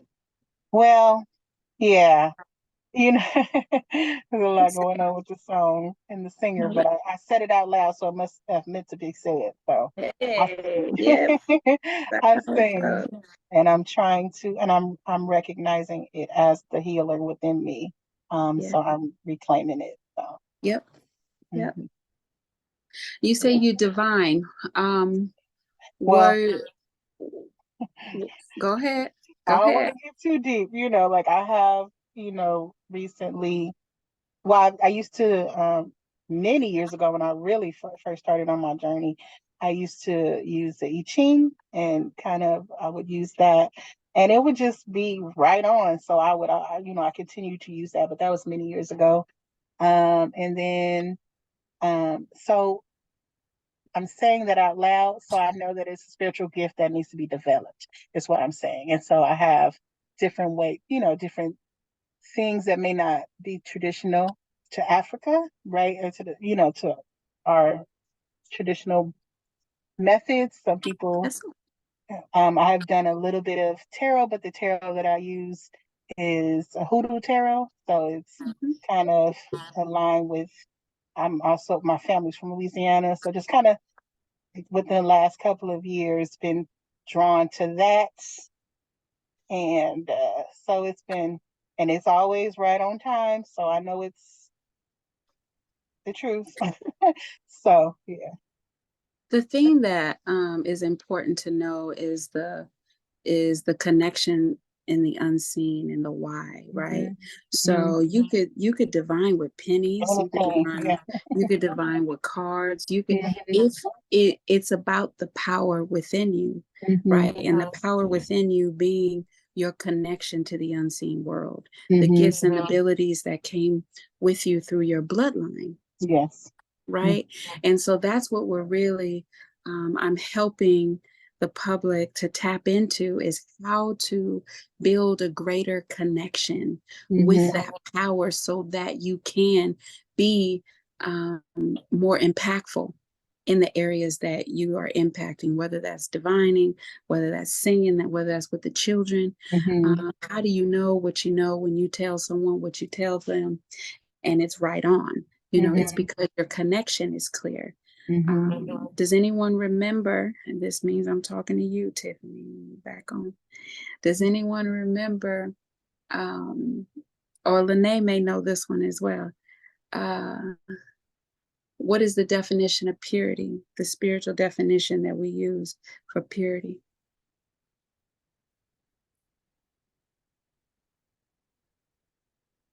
Y'all know I ain't gonna speak until somebody answer, and if they don't answer, I'm gonna expect my adepts to unmic and show them up. What is the definition of purity? Come on, Tiff. It's the measure in which the unseen world and spiritual worlds will interact with you. Yes, yes. So it's the measure in which the unseen world will interact with you. That is purity. That is purity. And so when you talk about your connection and your ability to be a reader and the gifts that you have, it's all about your connection, right, to the unseen world. And so my job is to help empower you to have a greater connection. And the first way that we're learning in these workshops to do that is through purity. As a healer, you have to constantly restore yourself because you're giving out so much. I can't tell you the images and the emotions that went through me when you talked about dealing with the young folks last week. You know, I said, oh, okay, yeah, I would have get, she needs to be restored because she's constantly having to pour into them, right? There's so much that they are battling and they don't even know, right? And so with that call on your life, you have to constantly restore and refill yourself and heal yourself. And so that means you should always be working on your connection and your purity. Okay. And so I'm just getting you caught up a little bit, Linda. All right, we're a little bit over. So I might not give out no new material, but we'll get Linda caught up and we'll get Lene caught up. And maybe next week we'll move forward. That's if y'all want. Otherwise, it's 4:10 and we could go. Y'all let me know what you want. Okay. You know, it's just a reminder. For me, it's very interesting. Like, I know how life is secular, right? And so the first time I received, when I first started on coming back, because my mother's an evangelist, my daddy's a deacon, and I was like, peace, you know, in high school. And then once I came back around in my early 20s, you know, that's when I was first introduced to ATRs, had my first reading and all the things that have happened. And that was like 17 years ago. And I've been like, you know, practicing and doing things and, you know, going here and going there. And then it just comes back around. It's like, okay, you know what I mean? So it doesn't, what I've learned is that you can always get what you need wherever you are, right? So Right. whether I'm to this church or where I'm going to this spiritual center, or, you know, I'm going to get what I need, but it also comes back to the original, right? Which is, this is where, you know, you'll find salvation, like my own personal, you know, walk and path, right? So all of it is good news for me. Whatever you have to say is good news for me because I know that it's for me. And, you know, it's not, and so and it's also affirmative because the thing that I'm being called to do right now is to trust myself because I have studied, you know, like I am a student, right? But also being able to really trust, you know, what has been sown. You know what I mean? Like the work that has been done and the tools that are available to me and the spiritual support system that I have. And just being reminded to not be so tired because I don't have to be, right? Because I can be restored, right? And so that's part of why I really was like, okay, heal the healer because of that, what you were saying about that um, continuous like refueling. Yes, Right? you Continuous have to refueling. continuously work on that. Now, I have a question before I move forward, because there's more, and you said you're here to receive, so that tells me I got the green light to go Okay. on. Okay. Okay. All right, I got a couple head nods. I appreciate that. It's hard to get one out of Lene, and she gave me 3. So I'm gonna keep going. I got 3 green lights to go. So we gonna get everybody caught up. Do you have an altar currently? Do you have an Yes. ancestral altar? You do? Yes. Okay. Okay, good. All right. So we know the definition of purity.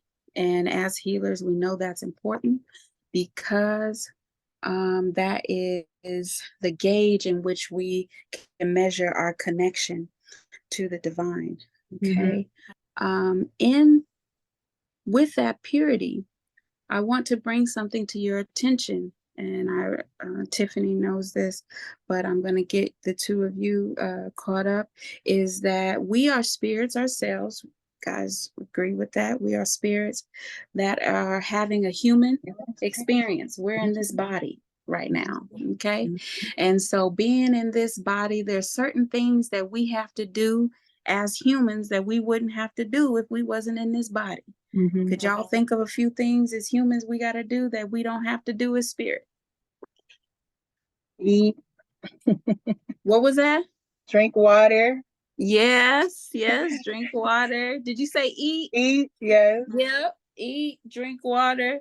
What's something else we got to do in this body that we don't have to do when we're in our spirit form? Breathe. Right?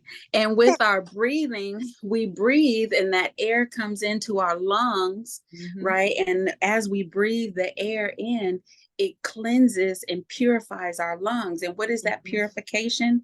That purification is a burning of corruption. It's cycling out corruption. And corruption is another thing, right? Elimination is another thing. And so corruption, elimination, what are some more examples of that? We got to go to the bathroom, toilet, right? We sweat. We got to sweat. We shed hair. We shed skin.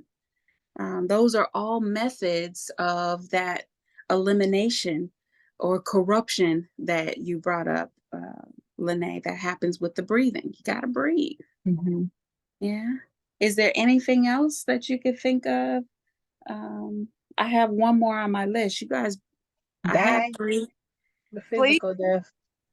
Oh, sleep. Yeah, sleep is one. Yep, sleep is something that we have to do. Yep, sleep is another. As spirit, time is just an abstract construct, right? But for us, we can't go to, I think it's what, 3-4 days. We can't go too long without sleep. What's something else that we have to do in order to stay in this existence? What is saying? Sleep. Procreate. Nice. We gotta have sex, y'all. Yeah. Unless there's another way. I don't know. Linda, how did you get here? That way. Yes. And I tell you, if for the mothers on the call, how did y'all bring your kids here? Okay. Wow. All right. Conception. That's what I say. It must be Jesus, baby child. So we got to have the masculine, and that's just, but you know, it's more, when you learn about the principles, you realize it's more than just bringing, keeping your spirit alive, right, through the next generation, keeping the ancestry alive. It's the rules in which creation happens, the masculine and the feminine coming together. That's true in all things. And if you get the principles down, you'll be able to manifest and create anything. Right? But yes, so those 3 things, we have to eat, we have to eliminate or have corruption, and we have to have sex, right? And so those are just 3. There's more, but those 3 I want to hone in on when we talk about ancestral veneration and when we talk about our ancestral altar, for the purpose of restoration of the healer, heal the healer, and restoring yourself, right? So when it comes to your ancestral altar, we're going to keep those 3 things in mind. When it comes to your ancestral altar, we should have it in a place where we're not eating. Okay? We should have it in a place where we're not eliminating. Okay? And we should have it in a place where we're not procreating.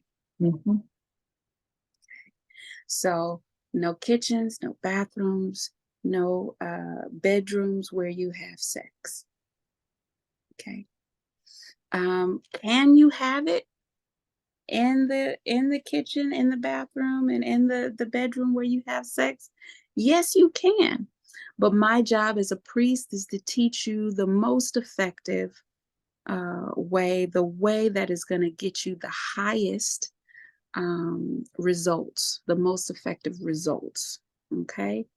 And so for the maximum benefit, right, for the maximum engagement, to maximize the purity of the space, you want to avoid the kitchen, the bathroom, or the bedroom where you have sex. Okay. And you want to create some sacred space, right? Where sacred meaning there's not a lot of foot traffic, it's preserved. If you listen to Akwabi earlier, she was talking about wearing white. I think Abla brought up wearing white as well. You know, think of your altar as a white space, right? You have to focus on keeping that white clean, right? Because if you don't focus on it, just time will make it dirty. Dust, air particles, just time will make it dirty if you don't focus on actively keeping it clean. Okay? And so that's how those apply when it comes to ancestral altar. I'm going to cover one more area, which is the human body, which is your first temple. It's your first altar. This is the first place we need to go to restore and heal ourselves as healers. Okay. Before I continue, is this information helpful to you? Linda, are you getting some nuggets? Yeah, yes. Yeah. Okay. You want me to continue? If folks want you to continue, that's good. I'm just here. I mean, it's not new information for me. Okay. But I am just listening. Yeah. Good. Yeah. And it's a reminder because, when you said you have to pay attention to it, my altar is over in the corner and I haven't been over there, honestly. And, there's dust in the air. So obviously, so that was an opportunity for me to be like, okay, yeah, I need to go check in over there, So, Yeah. because, I go through periods, how we all go through well, I'm speaking for myself. I go through periods and I just haven't been over there. I call it harm reduction practice, where I call it like, I'm not fully in, like I haven't gone to sit at my altar, but right now I'm going to put on this Orisha music, or I'm going to put on this meditation where I'm at so that I make sure I'm doing something, but it's not exactly the routine that I would love it to be, right? So because I just haven't even been over in that corner in a while. So that was a good. How long has it been? Lord. I can't even, probably, it's been a rough couple of months. Okay. It's been a rough couple of months. So I've kind of been getting by, Now, when you say rough, what are you saying? Rough like I haven't been there for a couple of months, or are you Yes. saying rough like I've had challenges? I've had challenges, and the way that I sometimes respond to challenges is to shut down. And so I have to meet myself where I'm at. So if I'm shut down and I can get up and be motivated to get on this Zoom call and do this training, do this session, and I'm centering because I got to center in this session. Do you see? So I'm centering in this session, but I'm not going over there to my altar. Or I'm not getting up early, out the bed and going over to the altar to sit at the altar, but I'm going to put on this music or put on this meditation or put on these, whatever I can do to just make sure that I'm doing something. So that's what I mean by it. It's kind of like. I appreciate that. I'm glad that you're here. I want to thank you for coming. I want to thank you for listening to your intuition. I want to thank you for following through, right? Because you could have heard, you could have signed up. Abla can witness and can attest to you. We had several people signed up for this particular session. And it is us on the call right now. And so that is a testament to your follow through. And your follow through was them saying, get there, get there, get there, get there. I'm rushing. I need this. And so I just want to take a minute and acknowledge that, Oh, right? Because we've all had moments on this journey. For one, most of us are loners, so we don't have anyone else to talk to about what we go through. We suffer in silence. mhm, And for two, when we finally get to a place where we see something that may be helpful for us, sometimes, like you said, we don't, it's rough and we don't want to get out the bed. And mhm. so I just want to acknowledge the fight in you that got you here. Yeah. Thank you. Thank you. No, that's what I was saying. Like when I signed up, that's the intention. So this was another example of how I'm trying to set myself up to be in space. Do you see what I'm saying? So like when I signed up, I'm like, okay, let's see what's gonna be happening over here. But it's just kind of like a way to, and putting it on my calendar, right? You know, Uh-huh. with the link. So just Uh-huh. kind of like, because I know Holding that I yourself have to, accountable. yes, I have to do it. And I know that that is what, lifts me up to another level, right? So it's kind of like the gas in the tank, you got to put some gas in the tank. So you got to put something in there. So sign up for it. Oh, that looks good. I'll sign up for that. And it's a commitment that I am making to myself. I appreciate that. The second thing I want to go over today is looking at purity in the first temple.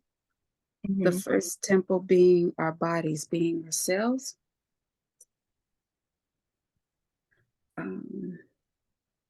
Looking at what those three look like in our first temple. So we can increase our connection and our purity and our spiritual gifts and recharge ourselves as healers when we watch and monitor what we consume in our diets. Okay. We routinely, as a sisterhood, do detox and cleanses together. You Mhm. guys know when the next one is? October. Mhm. In October. Yeah. So I'd like to invite you, Linda, to join the community and do a joint 30-day cleanse with us in October. Okay. Okay. Mhm. I will definitely, I mean, that has been a focus of mine. Well, it's been 2 years now, but we'll get there. Where it's just like, that's been trying to take care of my health physically and mentally and spiritually. So it's all, aligned. So if that's probably what I need to be doing in October. Yay. Okay. So in October, we're going to be doing the cleanse. Mhm. And I don't know if I said this, Tiffany, last week. Thank you for hopping back in. Is that in September, I have a wellness course that I teach, and you guys haven't received it. A couple people on the call have, my adepts. They've gotten the course, but I haven't offered it to the public. And so I will offer pieces of that course every Sunday Mhm. in September to prepare those who are going to do the cleanse with us in October for that, so we can start to build that sisterhood together. So it won't be the full course, but it will be enough for us to start to build our practices and get ready for October together as a sisterhood. Okay. And so this and all of this is part of Heal the Healer. Okay. And so, yes, food, water, as we withstain from food, as we withstain from drinking, because those are things that the unmaterial world, they don't have to do. That's something that we have to do as humans. And so when we refrain from that, we inadvertently increase our connection or our purity to them. One. Two, when we eliminate our elimination or staying clean, right? Uh, those of you who know, how many times do I teach you to shower? How many times should you be showering? 2 times minimum. At least. And this is not per week, despite what the Western system likes to pump into our communities during COVID. I could not believe that, right? They weird. I'm From like, the how you gonna tell me physicians. this is bad for my skin when my skin wave look is glowing, and I don't know what your skin is doing. No, I need this water. Thank you. Don't we can't listen to the system. Mhm. They don't know the way. Time after time after time, they show us they don't know the way. And just like ladies, you ain't gonna follow a man who you don't trust, right? They say Black women, we don't submit. No, we don't trust you. Right. You're not responsible. And that's why we got to take the lead, just like we do with those irresponsible men. We take our choice, we take our decision back. We have to do with this system. Yeah. Y'all don't know the way no more. I can't follow you. Mm-hmm. All right. We're going into COVID time, and I think they're even trying to say we need to take more shots. You got to be kidding me. You got to be kidding me. You guys have already retracted your statement on the shot that followed up the shot, and the Right. 2 shots that came after those 2 shots. You guys have already retracted them. And then now you say, anyway, I'm not going to focus on these people. I could bring up more. Do we want to talk about the education or miseducation of our children? I don't have to go there with y'all. I don't have to let you guys know that Congress and the federal government just signed into law. Bill Gates is it Bill Gates? Which one of them are making fake meat, lab meat? Who's making the meat? It is him, huh? It's Bill Gates. I think So he just now, signed off to start selling it in stores in California, and then they're gonna roll it out. They already are. Lab meat. lab meat. Lab meat. Wait, is that the name of it? That's what it is.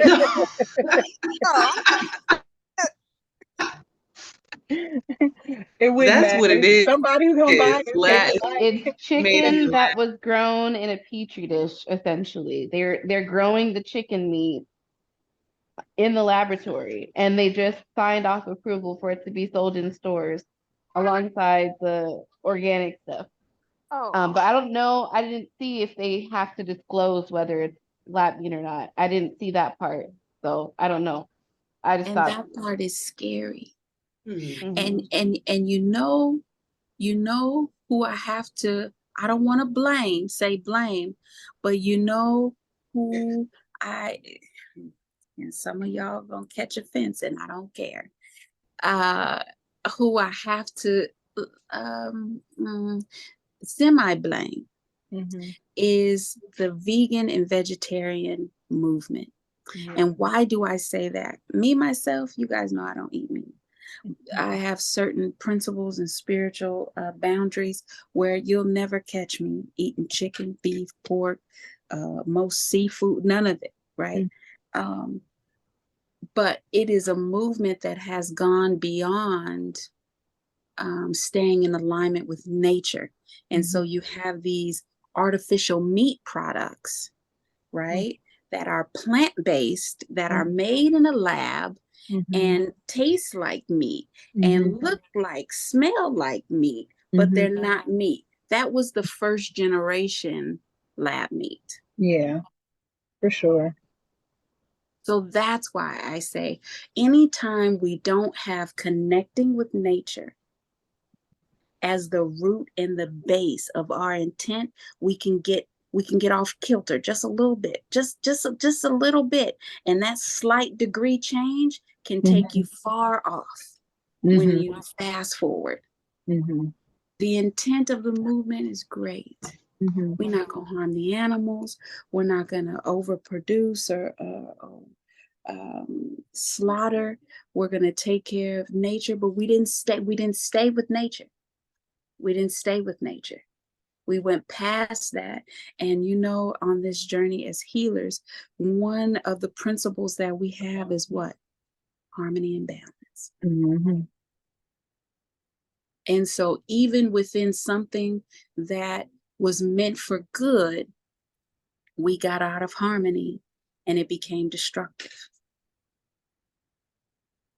Okay. I have there's an African proverb, one of my elders, that says, how does it go? Any destructive way was paved with good intentions. Right. I had to get that quote. I have to get that quote and put it in the chat. But that's essentially what it's saying, is that that it started with good intentions, but it just veered off. And we have to keep being in harmony with nature. We know nature to be the divine. Nature, Netaru, the deities, the immaterial world. We have to stay in alignment with the universal principles, right? Okay, so elimination, we have to shower and get that corruption off of us, right? When we go to the bathroom, we go to the toilet, we should be making sure we clean with water. That is something we don't necessarily do. But it's like I said in the last session, if you're at the park and you step on poop, dog poop, would you rather me hand you a water hose or a napkin to clean your shoe? Right? Let me know. What would you want, Linda? The water. Yes, right? And is our behinds, right, more important than the Jordans? Okay, I like Lene's eye. She said, yes, indeed. Yes, my body is more important than the Jordans. So when it comes to elimination and corruption, right, we put fuel in our body processes and then we sweat or we have corruption that goes out. If we need to clean ourselves, we know that corruption keeps the divine away from us. If we need to clean ourselves, we need to do that with water and not paper. And so when you use that as a guise, it makes you look at toilet paper a little different. Okay. Now, when you say, well, what am I supposed to do today? How am I supposed, because I'm not ready to take my hand and clean my behind with the water. I'm not ready. I'm not there today, priestess. I don't want to lie to you. If you give it as homework, I'm going to fail next week. I say, I appreciate that. Let's be real. Okay. What I would say is a couple things. One, look into getting a bidet. Okay. It's a high power hose for the toilet. What it is. It connects to the toilet. It's easy to install, and you can use that to clean yourself front and back. It's very good. Okay. If you say, the way my budget is set up, I don't know that I can do that either. I would say, well, we got baby wipes, right? You can use the paper and then double back with a baby wipe. Okay. Well, if you say, again, we're talking about the budget, priestess, I'm in between checks. I don't got my clients ain't paid. I'm waiting. Okay. Well, here's what we can do. Most toilets are connected to a shower. And so at the very least, after you get through using the bathroom and you have that corruption on you because you use paper, right? And you use paper to the best of your ability, okay? But you still have the corruption on you and you're focusing on your purity. So what do after you flush the toilet? You turn on the water switch and you just hop in the shower real quick. Flush the toilet, hop in the shower. Flush the toilet, hop in the shower. 10 minutes. Make sure you get your underarms because you've been sweating since the last time you showered. Get underneath your breasts. If you like me, you got some big breasts. You get up underneath those where the sweat is. You get in all your reproductive organs, and definitely you just got off the toilet. And so you clean your behind and you get that corruption off of you. Okay? This is purity. This is keeping yourself clean.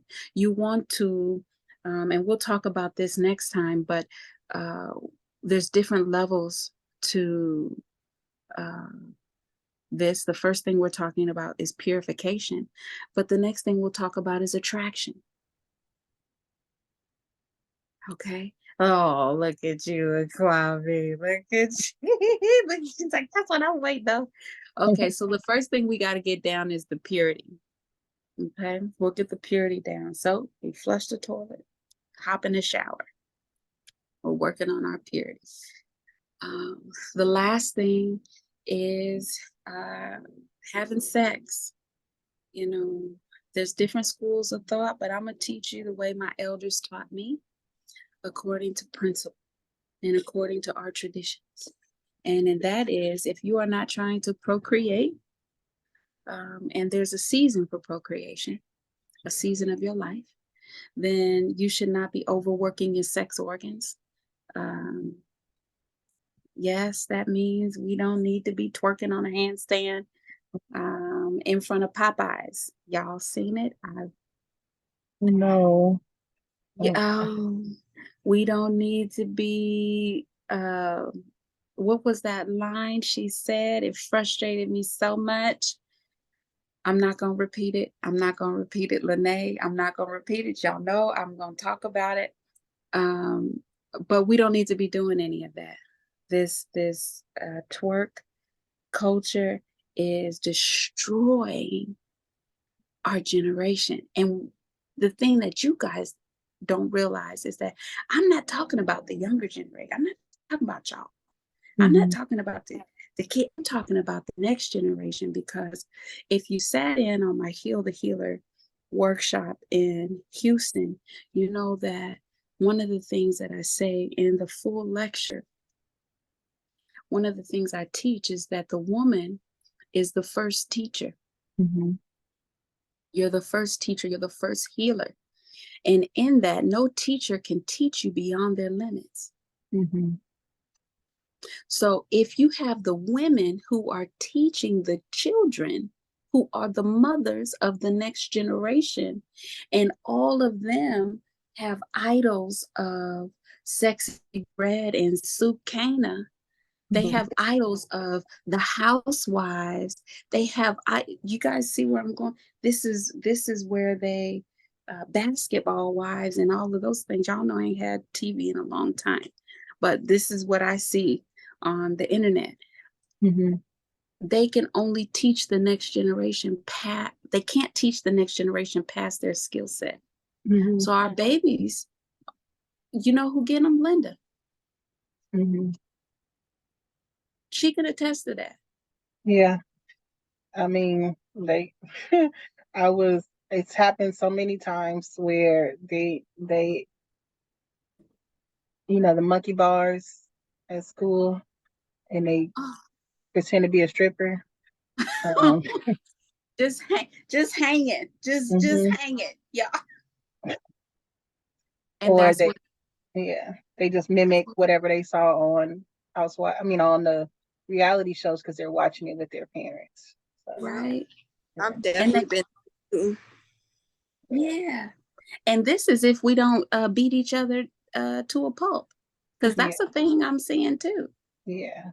Just it's way worse. I don't even know what's going on. I haven't been on an elementary school site in about 8 years, I think.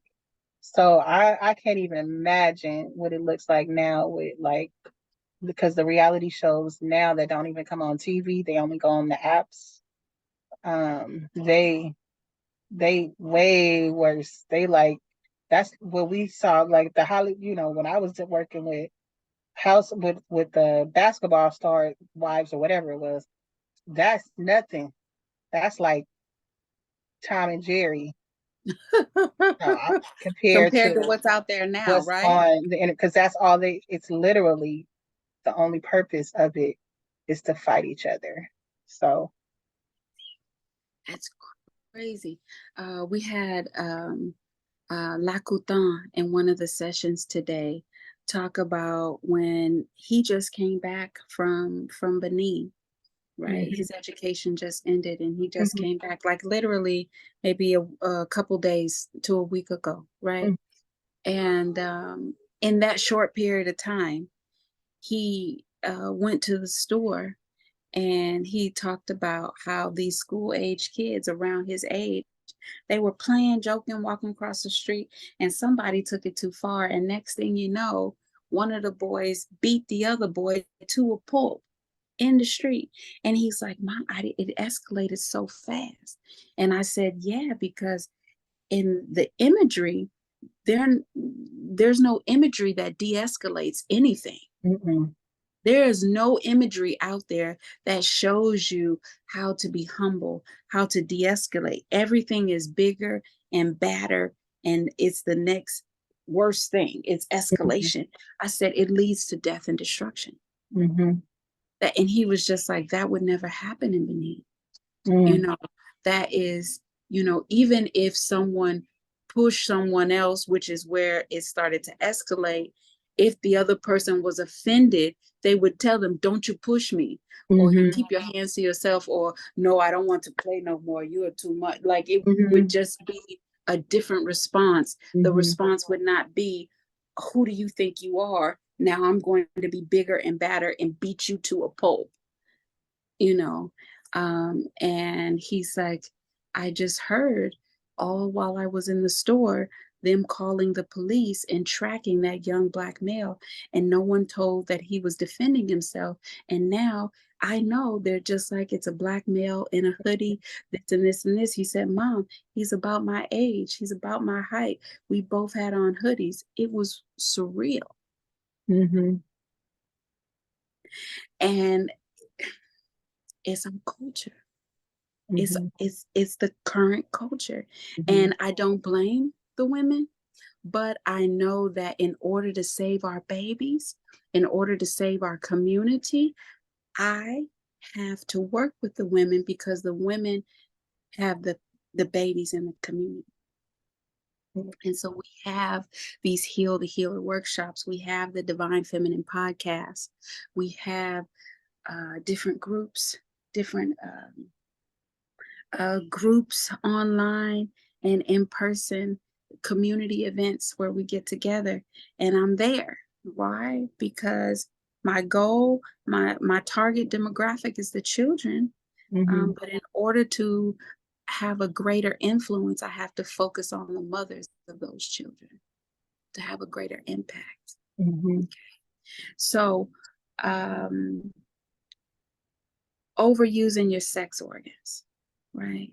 If you're in a relationship, I'm not going to tell you to deny your partner in order to go on this cleanse. Um, I will say inform your partner that you're going on a cleanse and ask them to work with you, give you some grace. Um, maybe instead of coming over or tapping you on the shoulder 5 times a week, maybe they just tap on the shoulder 2-3 times a week, you know. Give you a little bit of grace. For everyone else, I would say, if you don't have a live-in or some type of committed relationship where you have to answer to someone else, I would say during this time, focus on your spiritual purity. mhm. Because a lot of times when you start to work on yourself, ain't that when the exes come back? Right? Ain't that when you get the winks and the DMs and all the he didn't like 20 pictures on your profile? Ain't that when you get it? Right? That's when you get it, when you start working on yourself. And so during the month of October, ladies, we got to put on our chastity belts, and we just got to bunker down. And we can wait November 1st. I ain't gonna say nothing. I'm gonna let y'all have your high fructose corn syrup, let you have your dates. I'm not even gonna check in on you on October 1st. I'm on November 1st. But October 1st through the 31st, right there. Right there. Another thing with purity, and I'll add this in as an extra tip. We didn't go over this last week, Tiffany. So I hope you're listening, even though your camera's off. Is that traditionally, when you leave a relationship, you should give your womb 12 months of rest. Okay? You should give your womb 12 months of rest before you take in another man's semen, another man's energy, any of that. That could be controversial, but I'm holding fast to traditions. Traditionally, you need that full cycle in order to fully not only cleanse yourself, but to regain and call back all your power. Okay, so that's added. So we went through, in today's session, we went through healing the healer with purity, and in two different, I don't want to say modalities, in two different ways. One, with your altar, applying those principles to the mindset of, I want to set up my altar. And then two, the first temple, our body, increasing our purity there. So you guys, we almost went a full hour over. This is the last session, so I get to be a little long-winded with you guys. Plus, Linda and Lene gave me the thumbs up 3 times, so I took full advantage of that. But that's what I wanted to share with you guys today. Is in order to heal and restore yourself as a healer, you need to always be mindful of your purity. No worries, babe. No worries. Always be mindful of your purity, right? Just like you mindful of the white you have on when you go outside. You ever seen somebody in brand new white sneakers? Ooh, Okay. man, they high stepping through the grass. They might even take them off and walk barefoot so they get into the car. Right. Because it's about protecting that purity. It's about protecting the purity. It's a mindset. You're always thinking about it. And as healers, we have to think, how can we protect our purity? Not for the sake of being bougie. Right. Because sometimes that's what you see online, right? You see this what you see. Y'all know me. Yeah, you see it online. I just that type. No, not for the sake of being bougie, but for the sake of keeping your connection. As you go further on your spiritual journey, you will learn what to do and what not to do in order to increase that purity level specifically for you. So what I'm giving you is in general because you're a human being. But as we work together one-on-one, and Aquavi and Abla can contest to this, as we work together one-on-one, you start to find out about your destiny. You start to find out about your reincarnation. You start to find out about your bloodline call and what you're here to do, what your bloodline is called to do. And then you start to find out with that set of, with that construct, what should I and what shouldn't I do in order to draw my energies closer to me? And we like to talk about, what we need to do. But there's also things we need to not do. And that's not too popular, especially in New Age spirituality. Everything is about freedom. Well, you know what's freedom to me? Freedom is understanding the parameters and walking within the parameters, right? But understanding that parameters are necessary because there's things that we need to protect. There's things that need to be held sacred. And your purity is one of them. Your connection to the divine is another. And so in order to do that, there's certain rules to increase that. Okay, so levels, small, we'll start to learn. So every Sunday, I make myself available to 3 times a week or 3 times in the day. We will continue to have this Heal the Healer workshop series available as long as the temples say, right? So it was the ancestral deities that said to start this workshop, and it will be the ancestral deities that say that cycle has closed. And so until that time, we will keep it going. You can find us here next Sunday. It might not be the same link. I'm not sure how that goes, Abla. I'm not sure if it's the same link, but it's the same time. So if you are in California, it's 8 o'clock, 11 o'clock, and 2 o'clock. Okay. Linda, did you join the WhatsApp group yet? No, because it's I don't have enough memory in my computer to download the WhatsApp again. So I'm gonna have to go through my phone. I was just waiting for us to get off so that I could join through my phone. I'm not gonna let you off the hook. What's your phone number? Let me see. I just didn't want to be, all in the phone. Hold on. No, it's fine. WhatsApp. Or send me a message on IG if you don't want to give your number out. I swear these ladies won't stalk you. I know each of them. Oh, individually. I don't, you said what's my number? Yep. 510 510 681 681 6265. 6265. Okay. Do you have WhatsApp or you? Yeah, I have it. I just have to. I was just gonna search for it in my phone. Hold on. Okay. So we'll add you to the group so you can stay connected. And then if you ever need to book a consultation, you have questions or want some one-on-one time with me, we can always schedule that. If you need herbs, spiritual baths, products to help you, we have that on the website. We'll be talking about that a little more in September in preparation for October, right? Will I be what? What was that? I'm trying to get to the chat.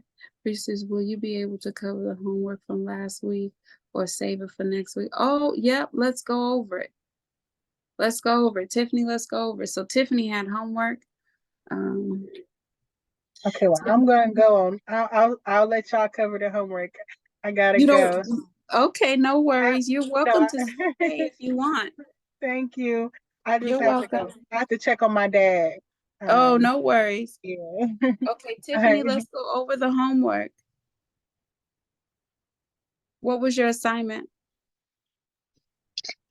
It was to take note of the time of day that I felt called to my ancestors. Yeah. Okay. And it was a lot. It was a lot? Yeah. Was there any rhythm to it? Yeah, and I don't think I realized how frequently it was happening until you told me to like take note of it. But in the first thing when I wake up, I might even wake up thinking about them and go right back to sleep. At noon, that was like a big time. In the middle of the night, but more frequently than that. But it does happen frequently. Mm. Okay. And so now you have the rhythms and the times. Were there specific days, or was this every day? I would say it was about every day. I think Thursday was like the most frequent. Um, it was either Wednesday or Thursday that was the most frequent. Um, yeah. Mm. Okay. Do you know what day of the week you were born on? I believe it was a Monday. Mhm. Do you have dedicated, remind me, I know you're in the Midwest with your Mm-hmm. with your pop. Um, With remind me my if, kids. Yeah. oh, just so you have your own place. Mm-hmm. Yeah, I have my own place. Nice. Okay. Okay, good Yeah. job, good job. Um, have you put your altar up yet? Remind me. I have, but I think I need, well, I know I need, um, so I've been looking for a partition. Um, I've been looking for it, but also, um, I've been feeling led to pour libations in the morning, but like Mhm. really early, and I'm not usually out that early because it's still technically nighttime. Um, How so, early? What hour? like 5. Mm, Mm-hmm. okay. Um, Do you act on it? I have. Mhm. Um, and when I didn't, um, I started hearing knocking when I was going to sleep. Mm, So my sleep was being disrupted. But yeah, okay. Um, and when you pour, where do you pour? um, I'm outside, close to where I live. Um, and I pour facing um this like wooded area. I can't remember like specifically what direction. I just know I've heard that you're supposed to pour like in a specific direction. And I was like, oh, I mapped it out and I'm like, oh, this is it. So I just know that's my spot. But I don't know like technically, like off the top of my head where it's supposed to be. Mm, okay. Okay. Yeah, if your prior teaching teaches you that and that's the level that you're at, then honor your teaching, and adhere to that. Um, and it sounds like you need to continue that practice. Not only continue that practice, but spend more time building the relationship and preparing yourself for the work that you are supposed to be doing. Yeah, definitely when I lived in California, well, not definitely, but when I was in California, I had a much better routine and a much better relationship. And then when I moved in with my dad, that made things really difficult because um, he's agnostic and um, he was also ridiculing a lot of the things that I was trying to do spiritually. So I Mm, didn't have a space. So now that I have my own space, it's just a matter of like um, getting back into the routine that I had and also letting go of the um, barriers that I'm putting in myself, if that makes sense. yep. No, it's definitely understandable, especially when you have a parent who doesn't support you in your practice, right? But just know that your ancestors will not stop nudging you because you are the one chosen, because everybody else is agnostic. So they want your acknowledgement, okay? And you are the one who is giving them that acknowledgement. And so they will continue to nudge you. There's a few people on this call, and I'm speaking for myself, that know when they want you to do something and you don't do it, we would only hope that we would get a no, right? Sometimes it's a lot worse than just the knock, and I don't want that for you. And so what I would say is, and between now and the next week, I want you to come up with your routine, right? Think of the routine you had before, and maybe you start there. If life isn't suiting for you to keep the same routine and regimen as before, then see what works for you with life today. But my homework for you from now until the next time we see each other is to come up with a routine and implement that routine. So it's two parts. First, you have to come up with the routine. Maybe the routine is following the natural rhythm that you've monitored over the last week. We're going to do morning, midday, evening. We're going to do wake up in the morning, before I get the kids, and then before I go to bed. I don't know. I'm just throwing stuff out there. But identify a routine that works for you, a routine that is manageable and is easy, because if we go against the grain, it'll be hard to fulfill.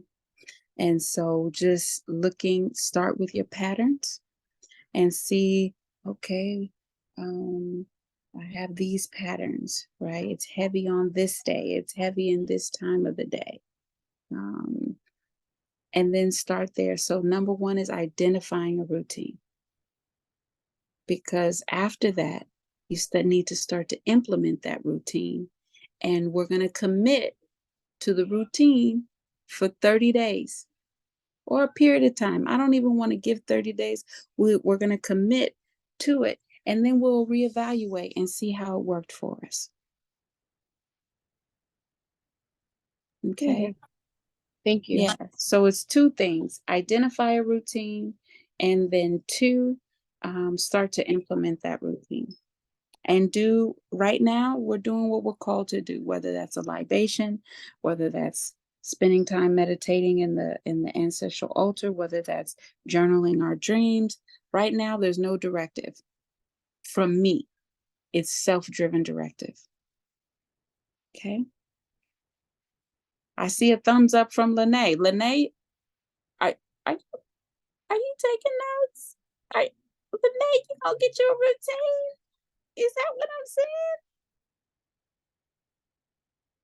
saying? Okay, I guess we got to see next week. Well, if there's no other questions, then that's all I had for this week, you guys. Yeah. Is there any last questions? Aquavi, Abla, Lene, Tiffany.